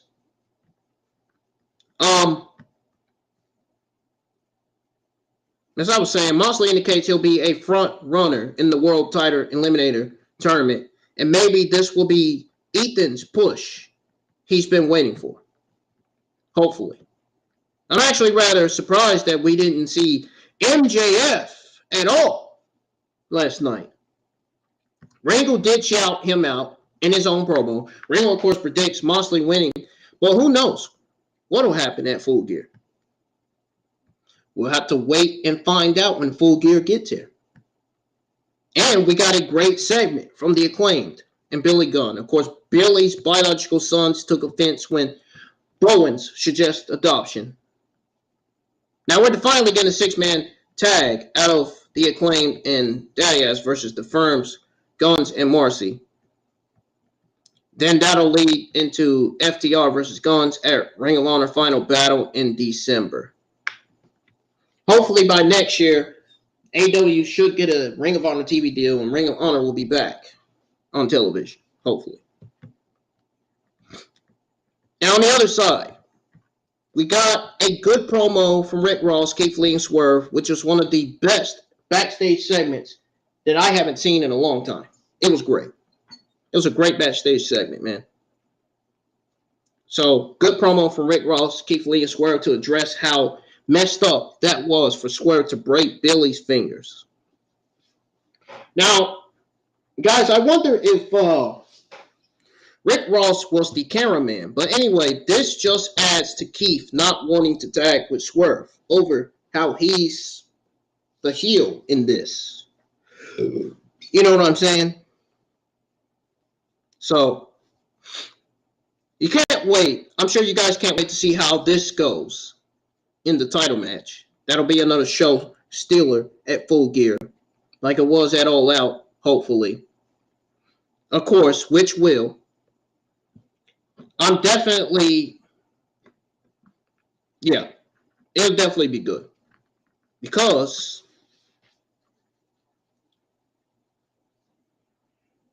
here's what I'm thinking. We're getting Acclaim versus Swerve and Keith Lee. I'm thinking the Acclaim is going to retain, and that's going to lead to Swerve turning on Keith Lee, and we get Keith Lee versus Swerve for All Out next year, maybe. Or we get Keith Lee versus Swerve after the Full Gear pay-per-view for the next AEW pay-per-view. So in other words, we'll probably get Keith Lee versus Swerve on the next AEW pay-per-view after Full Gear. That's what I'm trying to say. I'm really, really looking forward to that match because I think it's going to be good. Isaiah Swerve Scott's got to figure out ways on how to defeat Keith Lee. I mean, how is Isaiah Swerve Scott even going to pick up Keith Lee and deliver the house call to Keith Lee? How is he, that's what he calls that finisher, the house call. How is he even going to pick up Keith Lee? That's my question. How? Is Swerve Strickland even the powerhouse himself? That's the question. Well, we know he ain't Powerhouse Hobbs, but I know. It's just a question, though. But I do wonder if Rick Ross was the cameraman. Makes me wonder. Remember earlier I said it could have been Rick Ross. It could have been Brandon Cutler. It could have been somebody new in AEW. But it just adds to Keith Lee not wanting to tag with Swerve over how he's the heel in this. Like I said, I can't wait to see how this goes in the title match. It'll be another show still at Full Gear. And that will definitely be the Acclaim's win, as Keith Lee and Swerve are probably going to fall apart as a team. You know they are, 100%, during the match. And then we got a great magnet from House of Black. It finally dismisses any thoughts that Malachi was leaving. And then maybe they make their presence known again at Full Gear for either the tag or trios titles, you know. And then we got a good little video for the Elite where they're again making a point of AEW trying to be AEW without them. The video being specifically about the trios titles could be foreshadowing that their run or return will be all about the trios titles so that they can get those belts back and have the fun they were meant to. And Cabana, being Jericho's surprise opponent, was, I guess, great.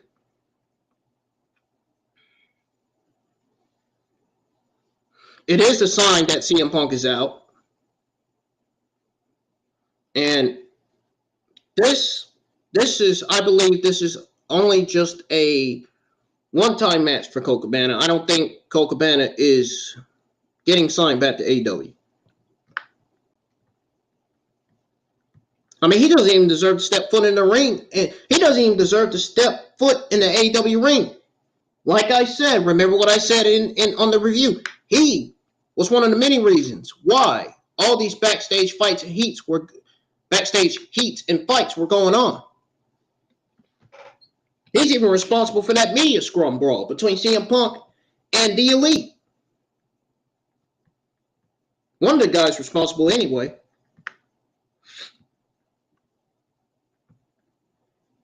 But, of course, Jericho won his match. He retained over Colt Cabana. He's going to keep this Ring of Jericho thing going. But the BBC being united, going after the Jericho Appreciation Society and saving Ian was cool, I guess. And maybe we get a 6-man tag. Then who knows? Maybe we get Yuta versus Garcia for the pure title again. Maybe Yuta moves up to go after Jericho, since Jericho wants after all former Ring of Honor title holders. And Yuta counts since he had the Pure Championship before Garcia. I mean, the facts are there. I mean, I would love if Jericho faced Rush. They would have to turn Rush babyface. They would be. Now, if they're talking about Leo Rush, then that's a different story. But Rush, they would have to turn him babyface. Leo Rush versus Jericho would have defined been a good match. Don't get me wrong. Because Leo Rush is great in the ring. One of the best high flyers in professional wrestling. Now, that'd be really good stuff, though. Hell, let's bring in Minoru Suzuki, since he was a former Ring of Honor World TV Champion, or Jeff Cobbs. Jesus Christ, he was another one. Any of these names, man, would be good stuff here against Jericho, and their factions would work against Jericho Appreciation Society. That's what I think about that. Now, the TBS Championship match was a whole lot of nothing, given the story of Nyla holding on to the belt while Jade still has the title. It was utterly garbage. Now, Nyla was funny on the mic. Don't get me wrong. She was entertaining on the mic. Kiera tried, as I predicted, the reason why Kiera Hogan didn't come out, the reason why Jade Cargill and Layla Gray didn't come out was because Jade Cargill had a plan. You want to know what her plan was? To have Kiera Hogan attack Nyla Rose from behind. I said it on the watch along, and I'm saying it again. Here I am saying it again, dude, because I was right. I was right on what I said. Jade Cargill had a plan, and that plan was to have Kiera Hogan come from behind Nyla Rose and try to get that title from her. Nyla Rose threw Kiera Hogan off her, and she took off with the title and with Vicky Guerrero.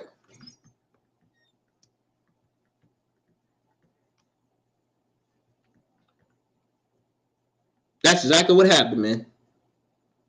Kiera tried, though. She's 1/3 Nyla's size, so she wasn't going to snatch that belt back. I mean, really. This obviously culminates at Full Gear.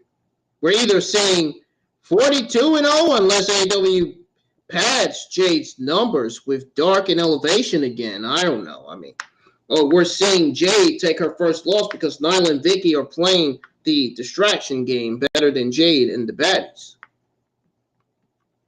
I really hope Jade and Nyla give us a match that steals the show, which I don't think. I don't think they are, though. I really don't think this match is going to steal the show. I really don't, man.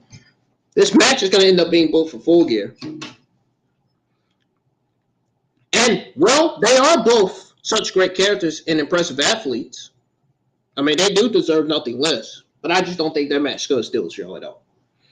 I think the match that would steal the show would be Jade Cargill versus Kayla Rossi.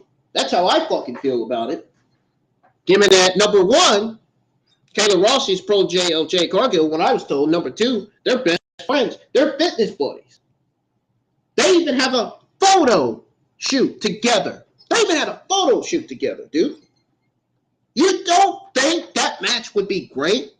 Kayla Rossi versus Jade Cargill? You don't think AEW would be willing to bring back Kayla Rossi since they're signing all these fucking talents? Come on, man. Seriously. Give me a break. That would be great. Kayla Rossi is almost the same size as Jade Cargill, but she's not taller than Jade Cargill. She's almost taller than Jade Cargill, though. Almost there. Almost taller than her.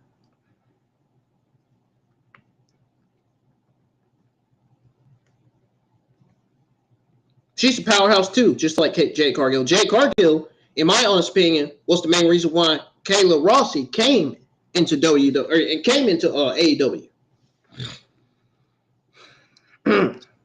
But anyways, man. We got awesome stuff out of the All-Atlantic Championship match. For one, great triple threat. And I will say the best matches on this week's episode of Dynamite was Brian Cage versus Samoa Joe and the All-Atlantic Championship match. That's it. That's all. I didn't really like that match between Jericho and Colt Cabana. I ain't even going to lie to you. Jericho did most of the work in the match. He did the match. Colt Cabana, I'm not really a Colt Cabana fan. Count me out.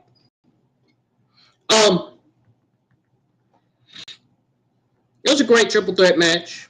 I do like that AEW is having this title to be competitive. We got a great return from Jungle Boy. He took it out to Luchasaurus, and that grudge match was coming around. And we're probably getting it for Full Gear. Of course, Pac is trying to have the others join in and on blurring the lines. But Fenix and Penta aren't having it. They aren't having it. If the Elite really are coming back for the Trios titles, maybe Death Triangle falling apart is the reason. It's the Elites beating them in the match. If Death Triangle falls, maybe Pac would be the reason why they fall. The Elites would be the reason why the Death Triangle would lose and drop those AEW Trios championships to the Elites, Kenny Omega, Nick and Matt Jackson. Nick and Matt Jackson. But Cassidy winning is great. I could have guessed Shibata would show up. Jesus Christ. Cassidy versus Shibata would be a great match, even though I don't know who Shibata is. We'll find out. We will find out when Friday night gets here. Now,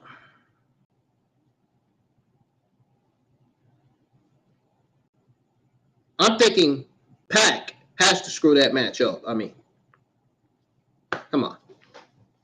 But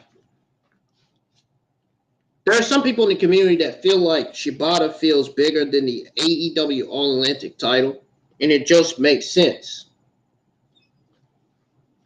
that Cassidy versus Pac happens one more time to put things to bed at Full Gear. And we got great stuff in the main event for the Ring of Honor World title. We got Joe versus Cage. It was a great match. It was the second and last best match on the show.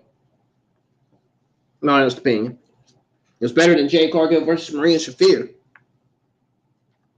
That's the best answer they're going to get from me. Joe wins. Then Bastion keeps wanting after the Ring of Honor titles. They're going to be a big part of Ring of Honor's revival. Hobbs attacking Wardlow was also a natural move. Hobbs versus Wardlow has to be Full Gear, too. If not, then it'll be from Rampage. Then. Who knows how things go? But it will be awesome for Hobbs to get that title. He's put in great work. Very, very great work. So, that is all I got to say about that. That's going to do it for your AEW Dynamite November 3rd, 2022 review, guys. If you enjoyed it, hit the thumbs up. Share this review to all social media platforms.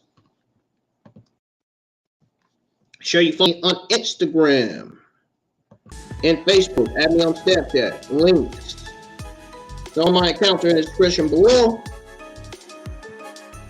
Like I said, thank you guys for joining me for my AEW Dynamite review.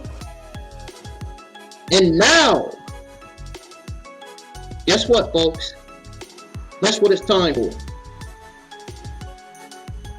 Oh, you already know what it's time for. Guess what, guys? I have a surprise to tell you. It is time. It is time for... No. It's not time for music.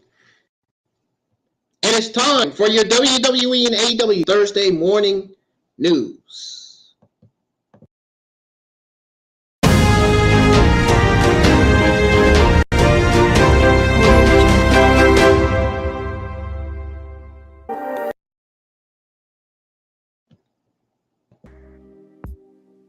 All right. should have did it quicker than that, but it's okay. It's all right. It was great though. I did good. All right, so first things first, I'm gonna start by giving you guys your WWE Thursday morning news. We're gonna start here with the news on WWE. So apparently, guys, WWE brought Duke Hudson into Raw this week for main event taping. So last night's Monday Night Raw was a special Halloween episode. Roman Reigns made Otis and Matt Riddle engaged in a trick or treat fight, and the WWE Women's Tag Team Championship was handed up. Duke Hudson was also brought into film match. He was also brought in to film a match for a main event before the show started. Keanu James, Duke Hudson, and Von Wagner, all from NXT, arrived to shoot matches for the main event. Together, Hudson and Wagner took on R-Truth and Shelton Benjamin, losing to them in the process. I mean, nobody cares. I don't know why they got Shelton Benjamin and R-Truth paired up as a team together. I mean, who wants to see a paired up tag team such as that? I mean, interesting. Talk about lame. It was Wagner's third main event bout in the previous month and Hudson's second since the start of October. Hudson has been around WWE for a while, and after making a comeback in July 2021 as Duke Hudson, he has defeated Braun Breaker and Grayson Waller. Wagner had a win over Kyle O'Reilly and has been prominently featured on NXT. Keanu James won her match against Dana Brooke, to tie the score on main event for the second week in a row. Under her current gimmick, James made her NXT debut in May and has already defeated opponents including Indy Hartwell and Thea Hall. The matches, which were recorded before Raw, will be broadcast on Hulu on November the 3rd. Now, there were props planned for the Halloween party that never materialized. On top of that, there was a food bottle. There's a food battle. I said bottle. I'm actually, speaking of bottle, I was actually drinking out of a bottle of water. See? But there was a food battle involving pumpkin pies, which never happened. Also, there were extras backstage who weren't featured, at least WWE moved a bit closer to some possible call-ups from NXT. What is y'all's take on these possible main roster call-ups? Sound off in the live chats, please. All right. Moving on to the next WWE Thursday morning news I have here. It is on WWE's. Apparently, it's on WWE again. Apparently, WWE is moving closer to Queen of the Ring event. Apparently. So, it says here that since Triple H took over WWE Creative, ever since he took over WWE Creative from Vince McMahon in July, many people have been wondering what it would mean for the WWE Premium Live event schedule. WWE held the 2021 King of the Ring tournament with the first ever WWE Queen's Crown tournament. It served as WWE's version of the highly requested Queen of the Ring tournament. It served as WWE's version of the highly requested Queen of the Ring tournament. WWE has now taken a significant step forward in the right direction for fans who want to see this women's tournament happen.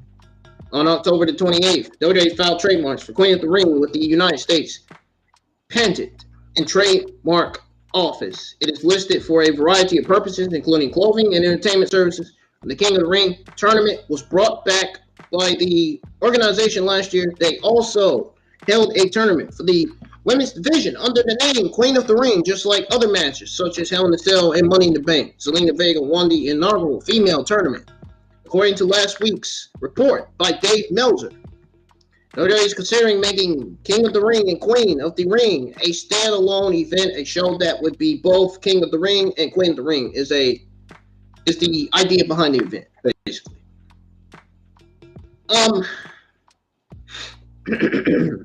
Says here, and I quote, mark for Queen of the Ring trademark registration is intended to cover the categories of wrestling inhabitations and performances by a professional wrestler and entertainer, rendering through broadcast media, including television and via the internet or commercial online service, providing wrestling news and information via a global computer network, providing information in the fields of sports via an online community portal, a show about professional wrestling, the production and inhabitation of professional wrestling events, rendered live and through broadcast media, including television, and distributed via various platforms across multiple forms of transmission media, providing wrestling news and information through broadcast media, including television and disturbed via various platforms across multiple forms of transmission media, providing information in the field of sports through broadcast media, including television, disturbed via various platforms across multiple platforms of transmission media, providing a website in the field of professional wrestling, end quote. We'll have to see what's next for this possible event. Triple H could certainly have a lot of exciting plans in store. Are you guys looking forward to the event? Let me know in the live chats. Going on to the next news. So apparently, WWE moves quarterly earnings call due to Saudi Arabia event. Listen up, guys. This is very, very important. Very important news. So, WWE is putting final touches on their November 5th event in Saudi Arabia. I'll be live with the Crown Jewel 2022 pay-per-view. Of course, the watch-along is going to be titled WWE Crown Jewel 2022 live stream watch-along with IWN, of course. As I do the same thing with my other watch-along. My reviews are different, but you guys know the deal. Those of you that subscribe to the channel, you already know. Crown Jewel will be a significant event, but the company is still planning important events around the Kingdom of Saudi Arabia. WWE's earnings call was recently moved due to the Saudi Arabia event. WrestleNomics recently reported that WWE moved their earnings call a day. The call will take place on Wednesday evening rather than the usual Thursday morning.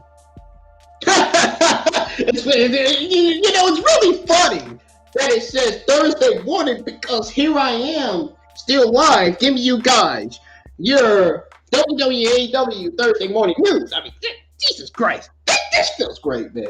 I love this fucking channel, man. I love what I do on my channel. I really do. I swear.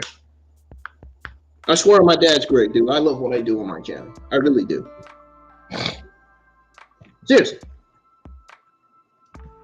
The company explained that it was done to meet the scheduling of their event in Saudi Arabia on Saturday.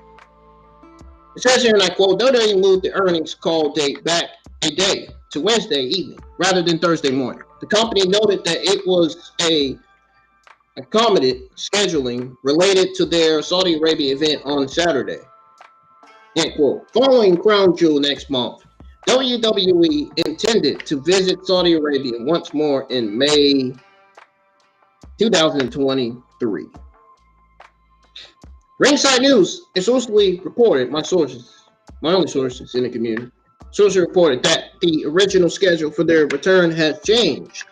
WWE profits handsomely from its continuous, or should I say, contentious agreement with Saudi Arabia. Nick Khan and Stephanie McMahon continue to serve as the company CEOs, despite Triple H seizing control of its creative direction.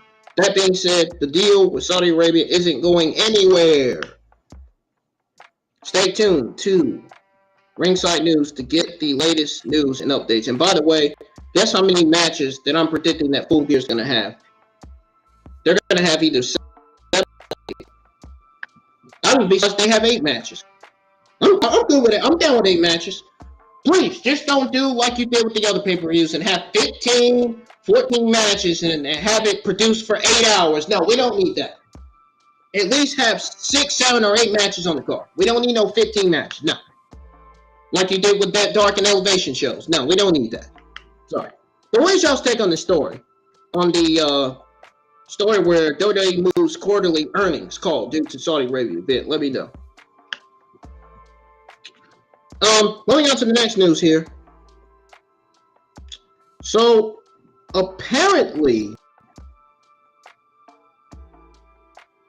Triple H actually advised to put his differences aside with CM Punk. I don't know what's going on with there.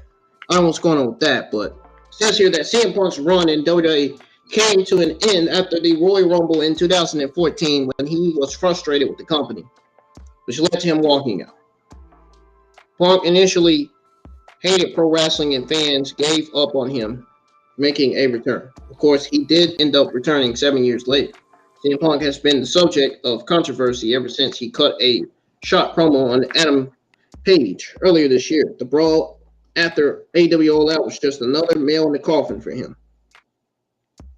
Another nail in the coffin, man. Since then, there has been speculation that Punk might return to WWE while speaking on his Monday Mailbag podcast.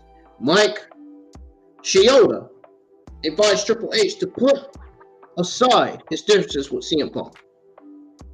Says here, and I quote, Kevin Owens is getting a great contract of $3 to $5 million a year. There's a lot of guys getting contracts and getting paid. Roman Reigns is probably making $8 to $10 million a year. He continues to say, if Punk came in making $5 million a year or whatever it is, I'd put all of my differences aside and say, let's do business, end quote. Triple H has also softened up when it comes to CM Punk. We will have to wait and see if he will go to WWE or not. For the time being, that seems very unlikely. What is y'all's take on CM Punk coming back to WWE? Sound off in the live chats, please. I would really appreciate it.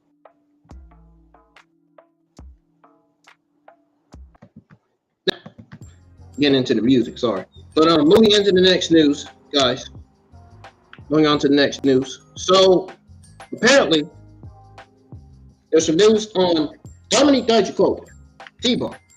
Apparently, WWE is changing T-Bar's name after dropping the mask. So Dominic Dijakovic, Theo Madden, Mia Yim, and Shane Doran all debuted a couple years ago on the main roster. As part of Retribution, Dominic's name was changed to T-Bar, and since then, he never truly recovered from his downfall. Hopefully, brighter days are ahead for him. T-Bar was eventually paired up with Mace, and even they went to a breakup. T-Bar's schedule remained in limbo for a long time because Mace was repackaged as part of Maximum Male Models. Many believed he was going to get back to his old name. According to a report at PW Insider, T-Bar is now listed as Donovan Dijakovic on WWE's internal roster. Or should I say, Donovan Dijak on WWE's internal roster.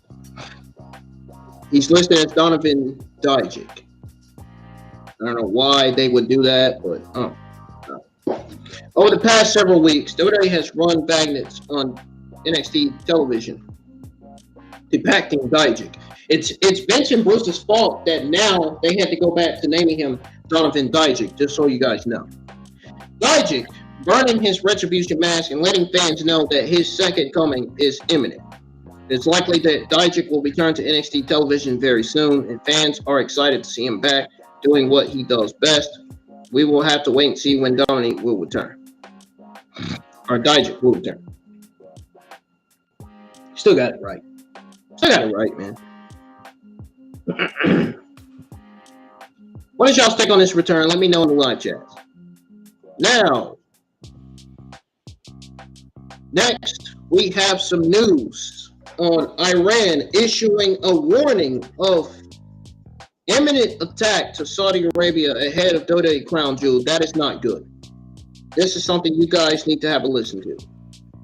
This is not good, dude. So apparently Crown Jewel 2022 will take place in Saudi Arabia at Morsel Park on November the 5th. This is the final pay-per-view for WWE's main roster in 2022.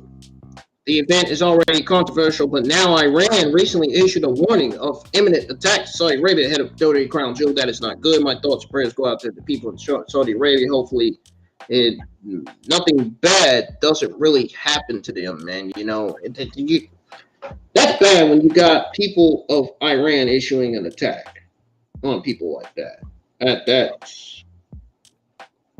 That sounds dangerous. Very, very dangerous.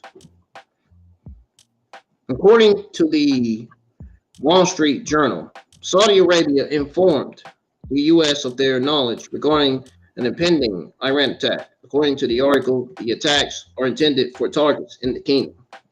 Uh-oh. That's even worse. That's even more worse than I would ever imagine. The United States, Saudi Arabia, and several other neighboring states have raised the level of alert for their military forces. Uh-oh, that's even more. That's even more worse. That's worse than fucking throwing a bomb, dropping a bomb at somebody's fucking house. Jesus Christ, dude. That's... Oh, no. But anyways, as a result of a warning, a National Security Council spokesperson addressed the warning of imminent attack. It says here, and I quote, "We are concerned about the threat picture, and we remain in consistent contact through military and intelligence channels with the Saudis. We will not hesitate to act in the defense of our interests and partners in the region." This, end quote, this relates to professional wrestling because WWE superstars and staff are expected to travel to Saudi Arabia this week for Crown Jewel, which will be broadcast live on Peacock this Saturday in Saudi Arabia. It looks that nothing has changed regarding the show's planning on WWE's end. There are some more news on Saudi Arabia that we're going to go over, guys, in just a few minutes here. WWE just announced that Alexa Bliss and Asuka will defend the women's tag team titles against Io Sky and Dakota Kai. Roman Reigns will defend the undisputed WWE Universal Championship against Logan Paul in the main event of the program. Hopefully the Crown Jewel event can go down without any issue. And I will stay tuned. And I will stay tuned to Ringside News and give you guys the latest updates on this developing story. If I get anything, guys, you know I am bound to go live and give you guys your WWE and AEW Friday afternoon news live stream, which will be live this Friday afternoon, here on the IWN YouTube channel. So, what's y'all's take on this serious situation? Let me know.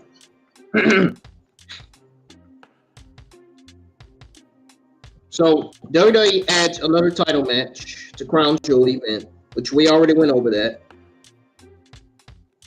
But this past week on Raw, Alexa Bliss and Asuka did shock everybody when they did defeat Damage Control to become the new women's tag team champions. Following the match, former women's champion Bayley did tweet out that she will stop at nothing to make this right, indicating that Damage Control will try to reclaim the titles. Just and I quote, "I will stop at nothing to make this right." End quote. Now, they will get their chance because they did announce a rematch between Asuka, Alexa Bliss, Damage Control for the Women's Tag Team Championships at Crown Jewel. My head's kind of hurting a little bit because I didn't have my medicine yesterday because I had to rush to work earlier in the afternoon, guys. But this rematch comes as a bit of a surprise, considering WWE doesn't hand out automatic rematches anymore.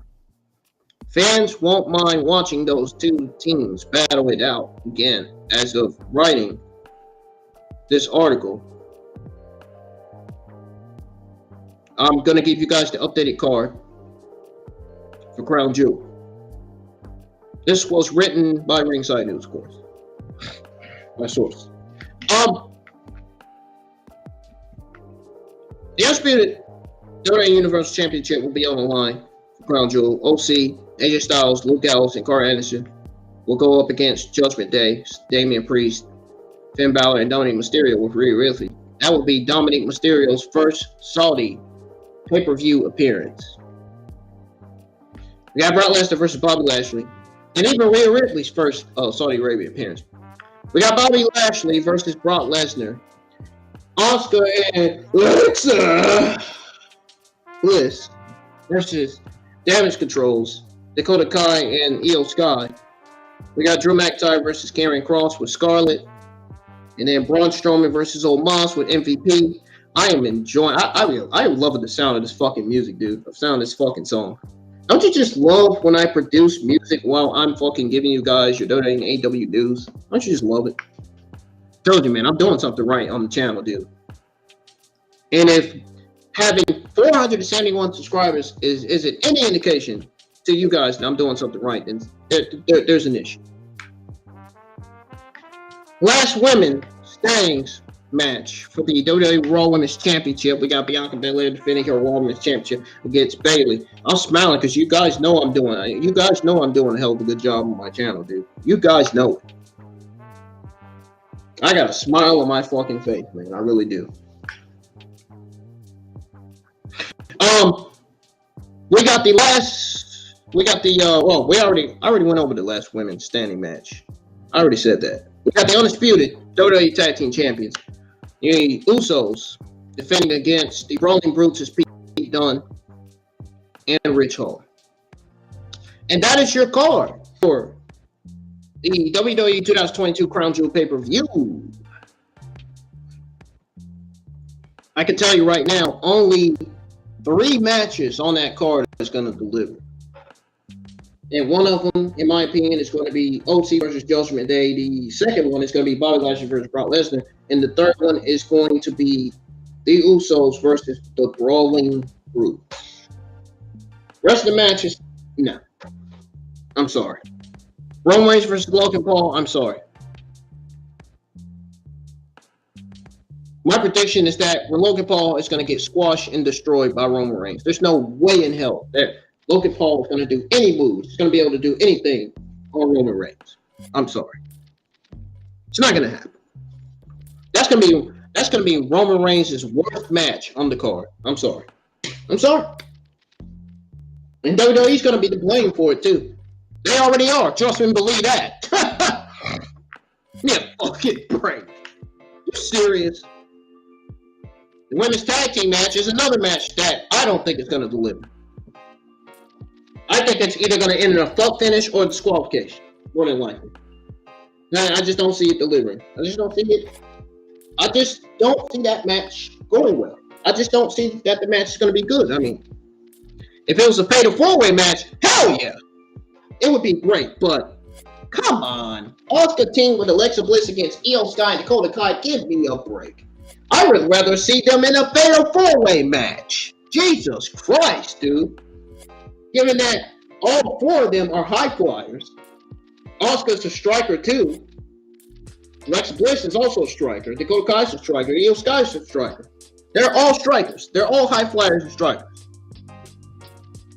Fatal 4-way match between those 4 will be great. Jesus Christ. Anyways, I got some news on the Monday Night Raw viewership, and some of you guys are not going to be happy about the Raw viewership.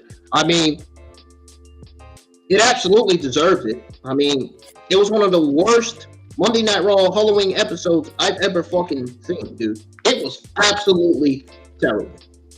It really was. It really was, dude. So, the Monday Night Raw viewership falls to an all-time low with Halloween episode. Rightfully so, it deserved it. It was absolutely awful. It was one of the worst Monday Night Raws this year. It's one of the worst Monday Night Raws of all time, if anything. If you ask me. Just throwing it out there. WWE brought the final Raw before Crown Jewel to fans. And there was no shortage of action. None. None. This show sucked.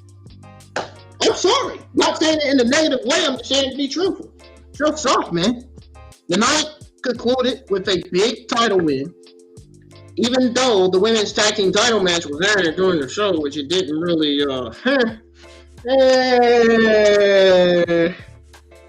you know how I feel about that one. I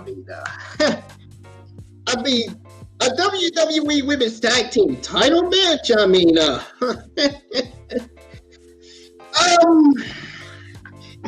it didn't really sit right with this week's episode of Monday Night Raw. I don't know. I don't know if that was a wise decision to even put those titles on Asuka and Alexa Bliss. Why are the titles even on Monday Night Raw? As a matter of fact, I got a question. Why are the WWE Women's Tag Team titles still on television? Shouldn't they be burnt? We don't need the Women's Tag Team titles on TV. We don't need 24/7 Championship on TV. Burn the WWE Women's Tag Team titles. Burn the NXT Women's Tag Team titles. We don't need them. You don't have actual tag teams, well, outside of Damage Control and Toxic Attraction. It's the only tag teams you got in the women's division. That's it. Might as well burn the titles, man. No use to that. Burn the titles, break up Damage Control and Toxic Attraction, and let JC Jane and Gigi Dolan be singles competitors, be singles stars on the main roster. Break up Damage Control, let Dakota Kai and Io Sky be single stars on the main roster. There should be no women's tag teams in WWE, period. There should be no WWE or NXT women's tag team titles at all. None. There should be none. And that women's tag team title match, though, yeah. I'm sorry. That's my reaction. That's how I feel. According to WrestleNomics, the October the 31st episode of WWE Raw brought in overnight viewership of 1.5 billion, with a .36 in the 1849 demographic. The October the 24th episode of WWE Raw brought in overnight average of, oh my God, here we go with these big numbers, man. This is what I'm talking about, dude. Why do they have to do this? Why do they have to do this? Why do they gotta do this to me, man? Why does Ringside News gotta do this to me, man? Seriously. Come on, guys. Are you kidding me with this? Come on, dude. Come on, man. Why y'all gotta do this to me, dude? This is not fair. This is some fucked up shit, dude. I think they're doing this on purpose, man. I think they're doing this on purpose, bro. I don't know. It makes me wonder why they're doing this, man. It really does. It makes me wonder. It makes me wonder. I guess a viewership of 1,641,000 viewers with a .45 1849 demographic. Did I get it right? Probably. I know, who knows? It was a big number. I mean, the October the 17th episode of WWE Raw brought in an overnight average of 1,804,000 viewership or viewers with a .50 in the 1849 demographic. October the 10th episode of Monday Night Raw brought in an overnight average of 1,824,000 viewers. Is that correct? Is that correct? Last time I heard it was correct. 0.55 in the 1849 demographic. October the 3rd episode of Raw brought in an overnight average of brought in 1,199,000 viewers. Say what? Say what? I don't hear you. Jimmy. I don't hear you, bro. We're paying 0.40 in the 1849 demographics. The September the 26th episode of Raw brought in an overnight average of 1.674 million viewers with a 0.45 in the 1849 demographic. It makes me sound like a fucking mirror robot saying that shit, saying all that. September the 19th episode of Raw brought in a viewership of 1,594,000 with a 0.45 in the 1849 demographic. Monday Night Raw! Yeah, Monday Night Raw, yeah. I said this week's Monday Night Raw was good. No. Raw brought in an overnight average of 1,710,000 viewers. But their September the 12th episode, they also ranked in 0.44 rating in the treasured 1849 demographic. Monday Night Raw football caused some big competition for them. I can see that. I can easily see why. You can drive home. Yeah, I can easily see why, dude. The September the 5th episode of Raw brought in an overnight average of 2.054. Oh my God! That shit sounded funny though. I ain't gonna lie to you. I bet y'all having a laugh out of that. King Kai Kong, that's what them Japanese people be saying in there. I don't know. Japanese from Hong Kong. I mean, I don't know, man. Don't add Donkey Kong to the list, man. Or even King Kong. Jesus Christ. That'd be worse. Donkey Kong versus King Kong? Jesus. Oh, man. I done booked the damn match. I done booked the damn match already. I done booked the battle. That would be something. That would be something I would play on Super Smash Brothers. Super Smash Brothers Brawl. Donkey Kong versus King Kong. Jesus Christ, man. They should make a movie out of that. They really should. And then you have Diddy Kong coming in to assist Donkey Kong against Giant Giant King Kong. Oh man, I don't even know what the hell I'm talking about, man. Raw brought in over an average of 2.054 million viewers with a 0.58 in the 1849 demographic. That was a good showing for Labor Day, for sure. So we'll have to see how WWE scores in the months to come. We'll have to keep an eye on things. I'll keep an eye on things. And if Ringside News has more news on the Raw viewership, if they have news on next week's Raw viewership, I will give you guys the news on that. They'll keep me up to date, don't worry. But I got some more WWE Thursday morning news that we're going to go over here. That includes news on...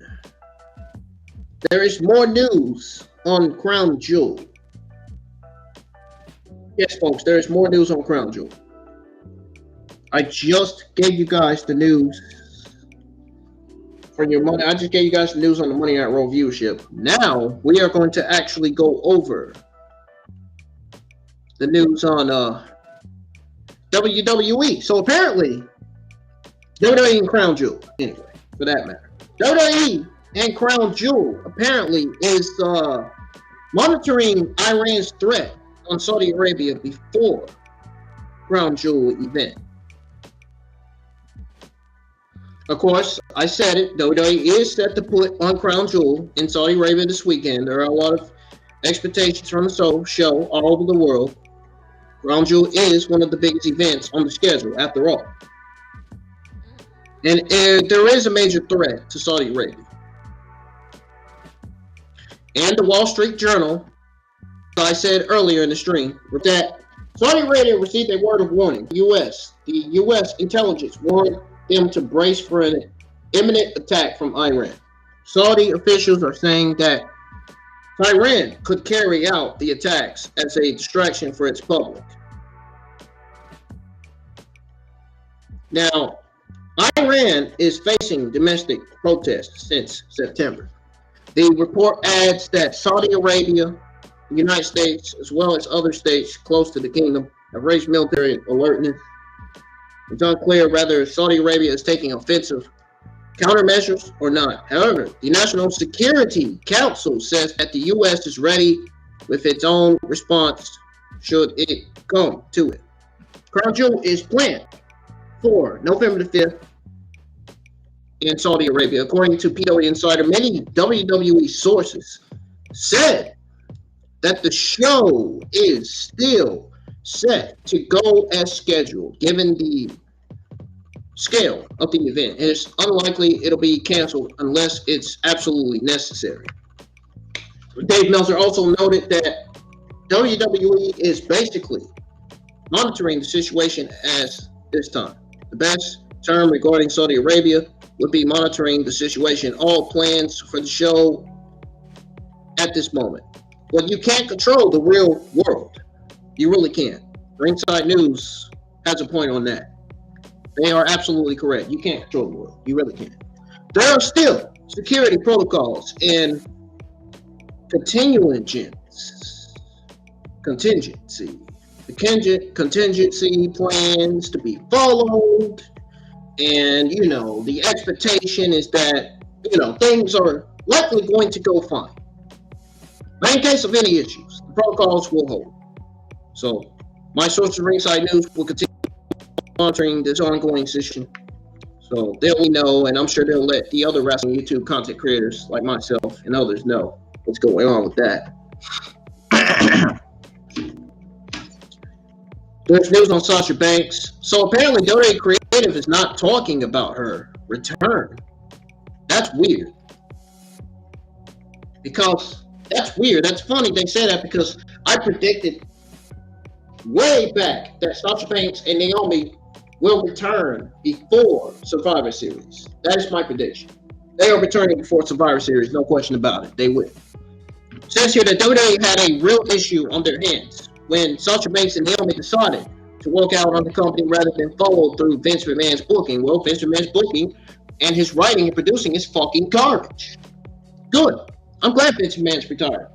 I'm glad that is gone too. And Bruce Prichard. No, Bruce Prichard's not gone yet. He hasn't got fired yet. He's still moving in the shadows. He's still there. I mean, why do you think NXT's been garbage the last few weeks? Bruce Prichard is still there. He's probably still in charge of NXT. Who knows? He's probably still writing the fucking shows. From what I'm seeing, anyway. Banks and Naomi wanted more focus on their team, but that wasn't in McMahon's short-term plan at all. Now with Triple H in control of the company's creative direction, rumors of the Boss return are turning in the internet wrestling community, the toxic community, the community where it has full of fucking IWC trolls and fucking scammers and hackers. That's a community full of AEW negative geek fans there. You know what I'm talking about. The saying is not true internally. Sasha Banks appeared at a Black Panther Wakanda Forever premiere alongside the New Day. She was also spotted with her WWE crew in Mexico. That being said, Ringside News still hasn't heard Michael Cole declare it's boss time. Or even I still haven't heard Michael Cole declare boss time in months. My sources Ringside News asked around about Sasha Banks returning to the company, and they were told that her name hasn't been mentioned in a creative, sense. A tenured member of the creative team confirmed that they hadn't heard nothing about Sasha. Well, what we know about Sasha and Naomi is that they're returning for Survivor Series, because that was my prediction last week. That was my prediction the week before last, too. We were also told that Triple H is doing things on his own when it comes to bringing in new talent. So They were told that other things are discussed with only the people who need to know. A source further explained that Triple H plays these things differently than Vince did. And we're seeing the result of that system change on a weekly basis. Only time will tell if Sasha Banks surprises us all with a WWE return. She will. She will. Before Survivor Series. She is currently staying busy in the meantime. What's y'all's take on Sasha Banks' eventual WWE return? Watch me be right. Watch me be right when Sasha Banks and Naomi return for Survivor Series. Watch me be right. I know I'm gonna be right, dude. I know I'm gonna be right again, man. You know I am. Come on, guys. Give me a fucking thumbs up in the chat or something, man. You know I'm gonna be right. Come on. What's y'all's take on Sasha Banks' eventual WWE return? Let me know in the live chats. Next, the next news we have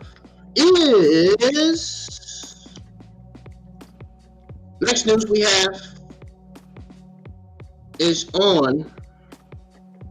Let me see what I got listed in the description. Let's look at the description first. We gave out the news on Sasha Banks. We got out the news on Saudi Arabia, Triple H. I might have one more news. I might have plenty more news on Saudi Arabia here shortly.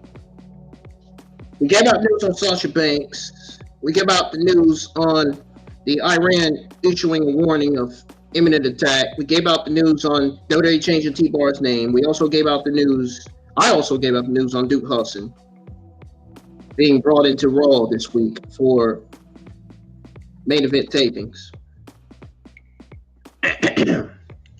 All right, guys. The next news I have is on backstage update on Kevin Owens. Yes, folks. Fight Kevin Owens. Fight Owens. Fight. Yeah, that Kevin Owens. That KO. So there's a apparent backstage update on Kevin Owens. So apparently, backstage update on his absence from WWE television.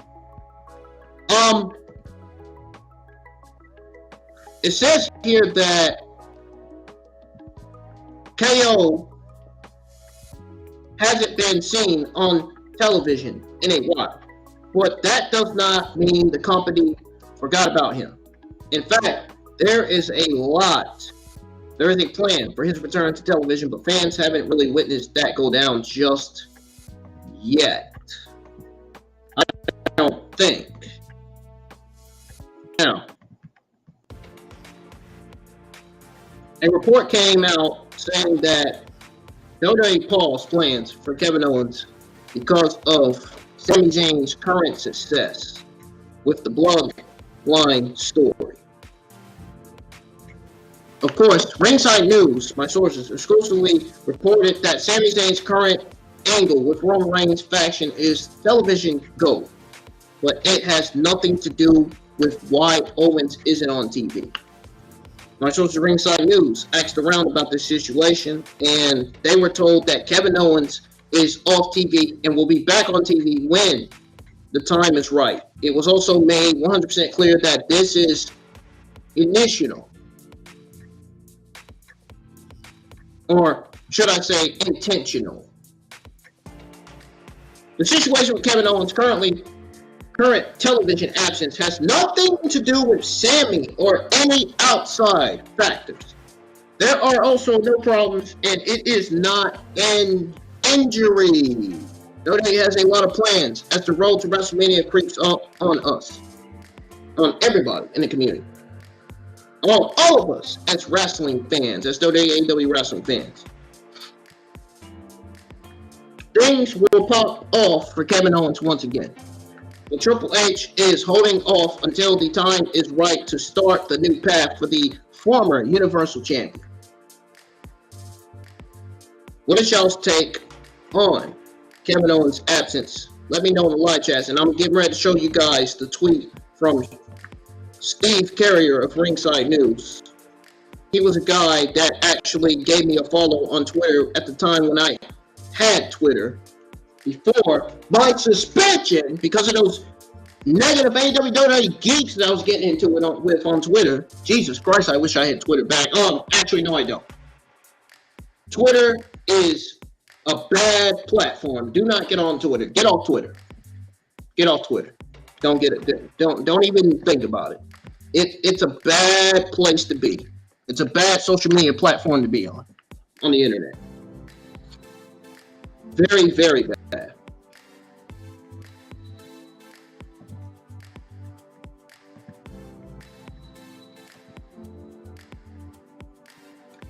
All right, guys. Here's the tweet from Steve Carrier of Ringside News. Here it is, guys. As you can see, the tweet here, it says, Kevin Owens hasn't been on TV. There's your proof that they tweeted it out. Kevin Owens hasn't been on TV, but WWE hasn't forgotten about him at all. In fact, there are concrete plans for his return when the time is right. So that's exactly what it says. There's your proof that Ringside News tweeted it out. I want to hear these irrelevant, negative geeks in the community say, oh, but you don't have proof. There's your proof right there. I sound like Daddy Magic on the mic, but Jesus Christ. My goodness. What else you want me to say? The proof is there. All you got to do is watch this fucking live stream and find out. For those of you that may be still asleep, that haven't woke up yet, watch this stream and find out. Don't worry. It's on here. It's here. It's here.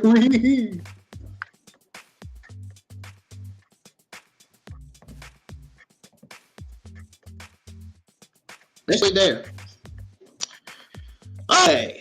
What is y'all's take on Kevin Owens' absence? Sound off in the live chat. So apparently, I got some news on WWE and Damage Control. So apparently, WWE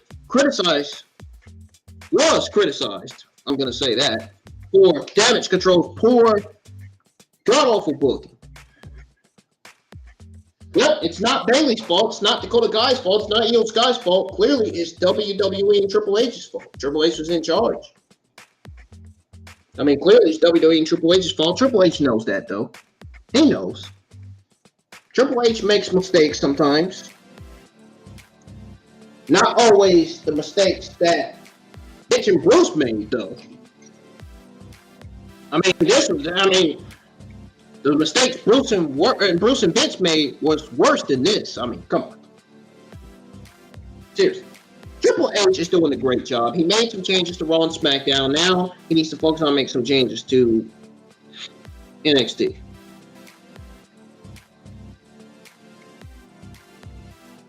Now,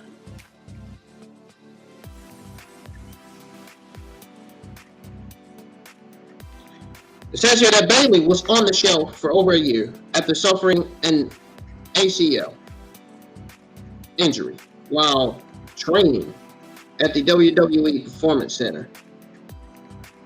She finally returned during WWE SummerSlam alongside Dakota Kai and Io Sky, as they basically formed Damage Control. Fast forward to now, and Triple H is now being criticized for the group's booking. Told you. Said it right before I could even read it. Said it right before I could even read it, man. Told you the blame's gonna go on Triple H and WWE. What did I tell you? Right again, man. IWN right again. Kai and Sky even won the WWE Women's Tag Team Champions and remained the champions for a while. However, they ended up losing the titles to Asuka and Alexa Bliss on this week's episode of Monday Night Raw. The faction has simply failed to get over with the crowd and got appropriate reactions. While speaking on a recent episode of his Wrestling with Freddie podcast, recorded before Kai and Sky dropped their titles, Freddie Prinze Jr. criticized WWE for the group's booking. It's not surprised that he did it. It says here, and I quote, this is what he said. He said, I guess WWE's done with Bayley. Prinze Cassie says she lost to Candice LeRae. She's losing everybody. The entire damage control situation is a tag team championship on two girls that I don't know if they're going to get over. First of all, he continues to say, whenever I see something not working, I just want to kill it. Blow it up. It's wrestling. That's been wrestling's mode from the dawn of time. I don't know what they're trying to do with this. End quote. Bayley is set to challenge Bianca Belair for the Raw Women's Championship at Crown Jewel. Sky and Kai are also set to get a rematch for their titles at the same event on November the 5th. We'll have to see whether Damage Control will walk away with all the gold or not. What's y'all's take on Bayley's faction? Honestly, the Colt, Kai and Io Sky should have had the Colt, Kai and Io Sky beat Raquel and Aaliyah to become the new WWE Women's Tag Team Champions instead of having Aaliyah and Raquel to beat them and become the new WWE Women's Tag Team Champions. But no, it was the other way around, which didn't make sense to me. It was ridiculous. It really was. And now it's leading to the point where now they become champions at the last minute. Now they're losing as WWE Women's Tag Team Champions. You know, that's come on, man. You can't do that. That is not right. That is lazy booking by WWE right there. And it's showing. And it's definitely showing. There's signs of it. Believe me. Now,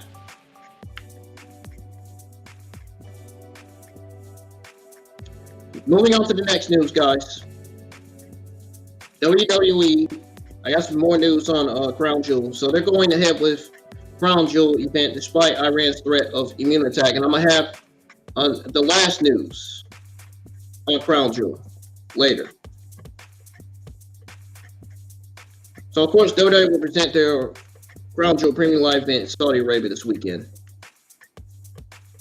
But, according to PW Insider, of course, the company still plans to go on ahead with their next Premium Live event. It was further reported that the necessary security protocols, emergency contingencies have been put in place in anticipation of any major issues. High-ranking officials are hopeful that all will be fine in Saudi Arabia on the day of Crown Jewel.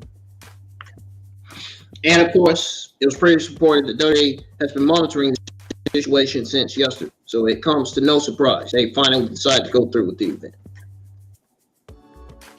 So, I'm glad the event's going because it gives me something to watch. And I know there are 3 matches that's going to steal the show on that pay-per-view.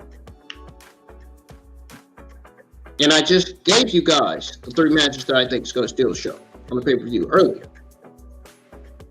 I got some news on Madcap Moss, guys. Apparently, he has an interesting dream opponent on the current WWE roster, which happens to be none other than Sami Zayn. Because it says here that Madcap Moss is enjoying an upward streak in his career. He currently operates on the SmackDown roster. The star also picked up a huge win in his career. As he won the Andre the Giant Memorial Battle Royal, he now has his eyes set toward the future in WWE. Madcap Moss still hasn't had his real WrestleMania moment yet, given that he only accompanied Happy Corbin to the event.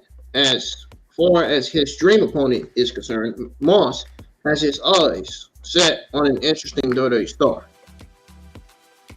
The SmackDown star appeared on WWE Deutschland or whatever it is, and revealed that he wants to take on Sami Zayn at WrestleMania 39. Just, behold, man. Just said it right before I went over it. Just said his name right before I went over it, man. He finds Sami Zayn extremely entertaining, He is entertaining. He is great. Sami Zayn's gimmick is one of the best ever. Though always wants to strike him at the same time. And I'm going to read to you what he said as I take a sip of this water.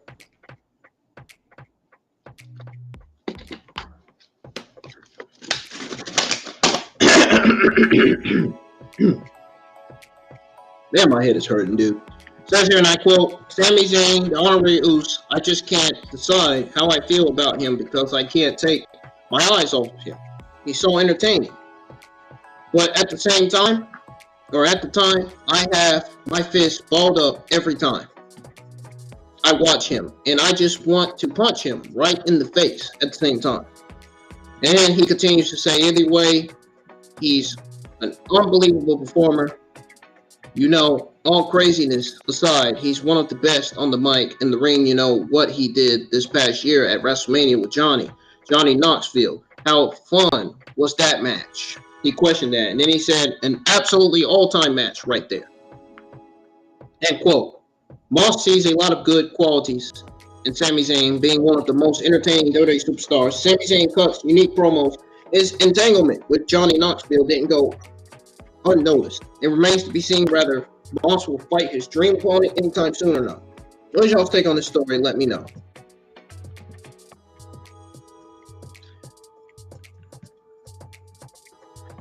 Gonna change the music.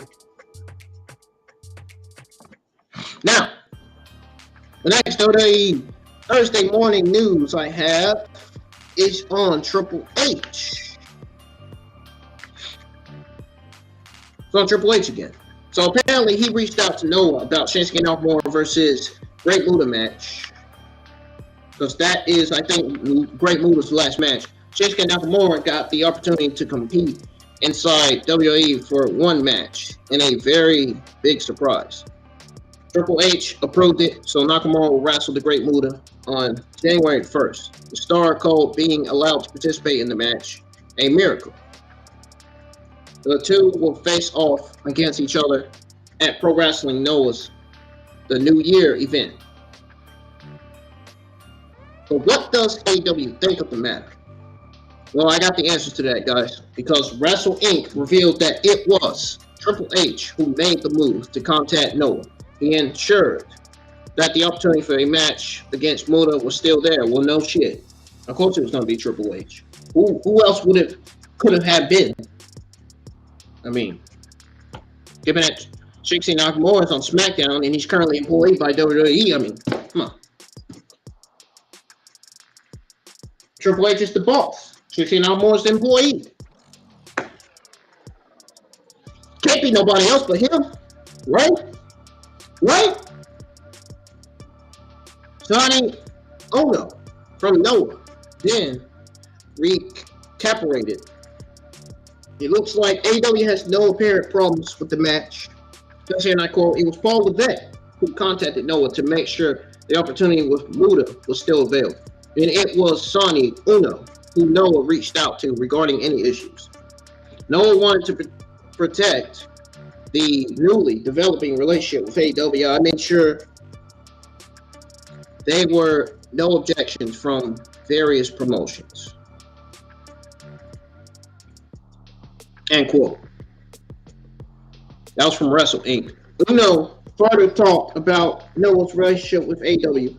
He contacted them and made sure there were no objections from a number of promotions.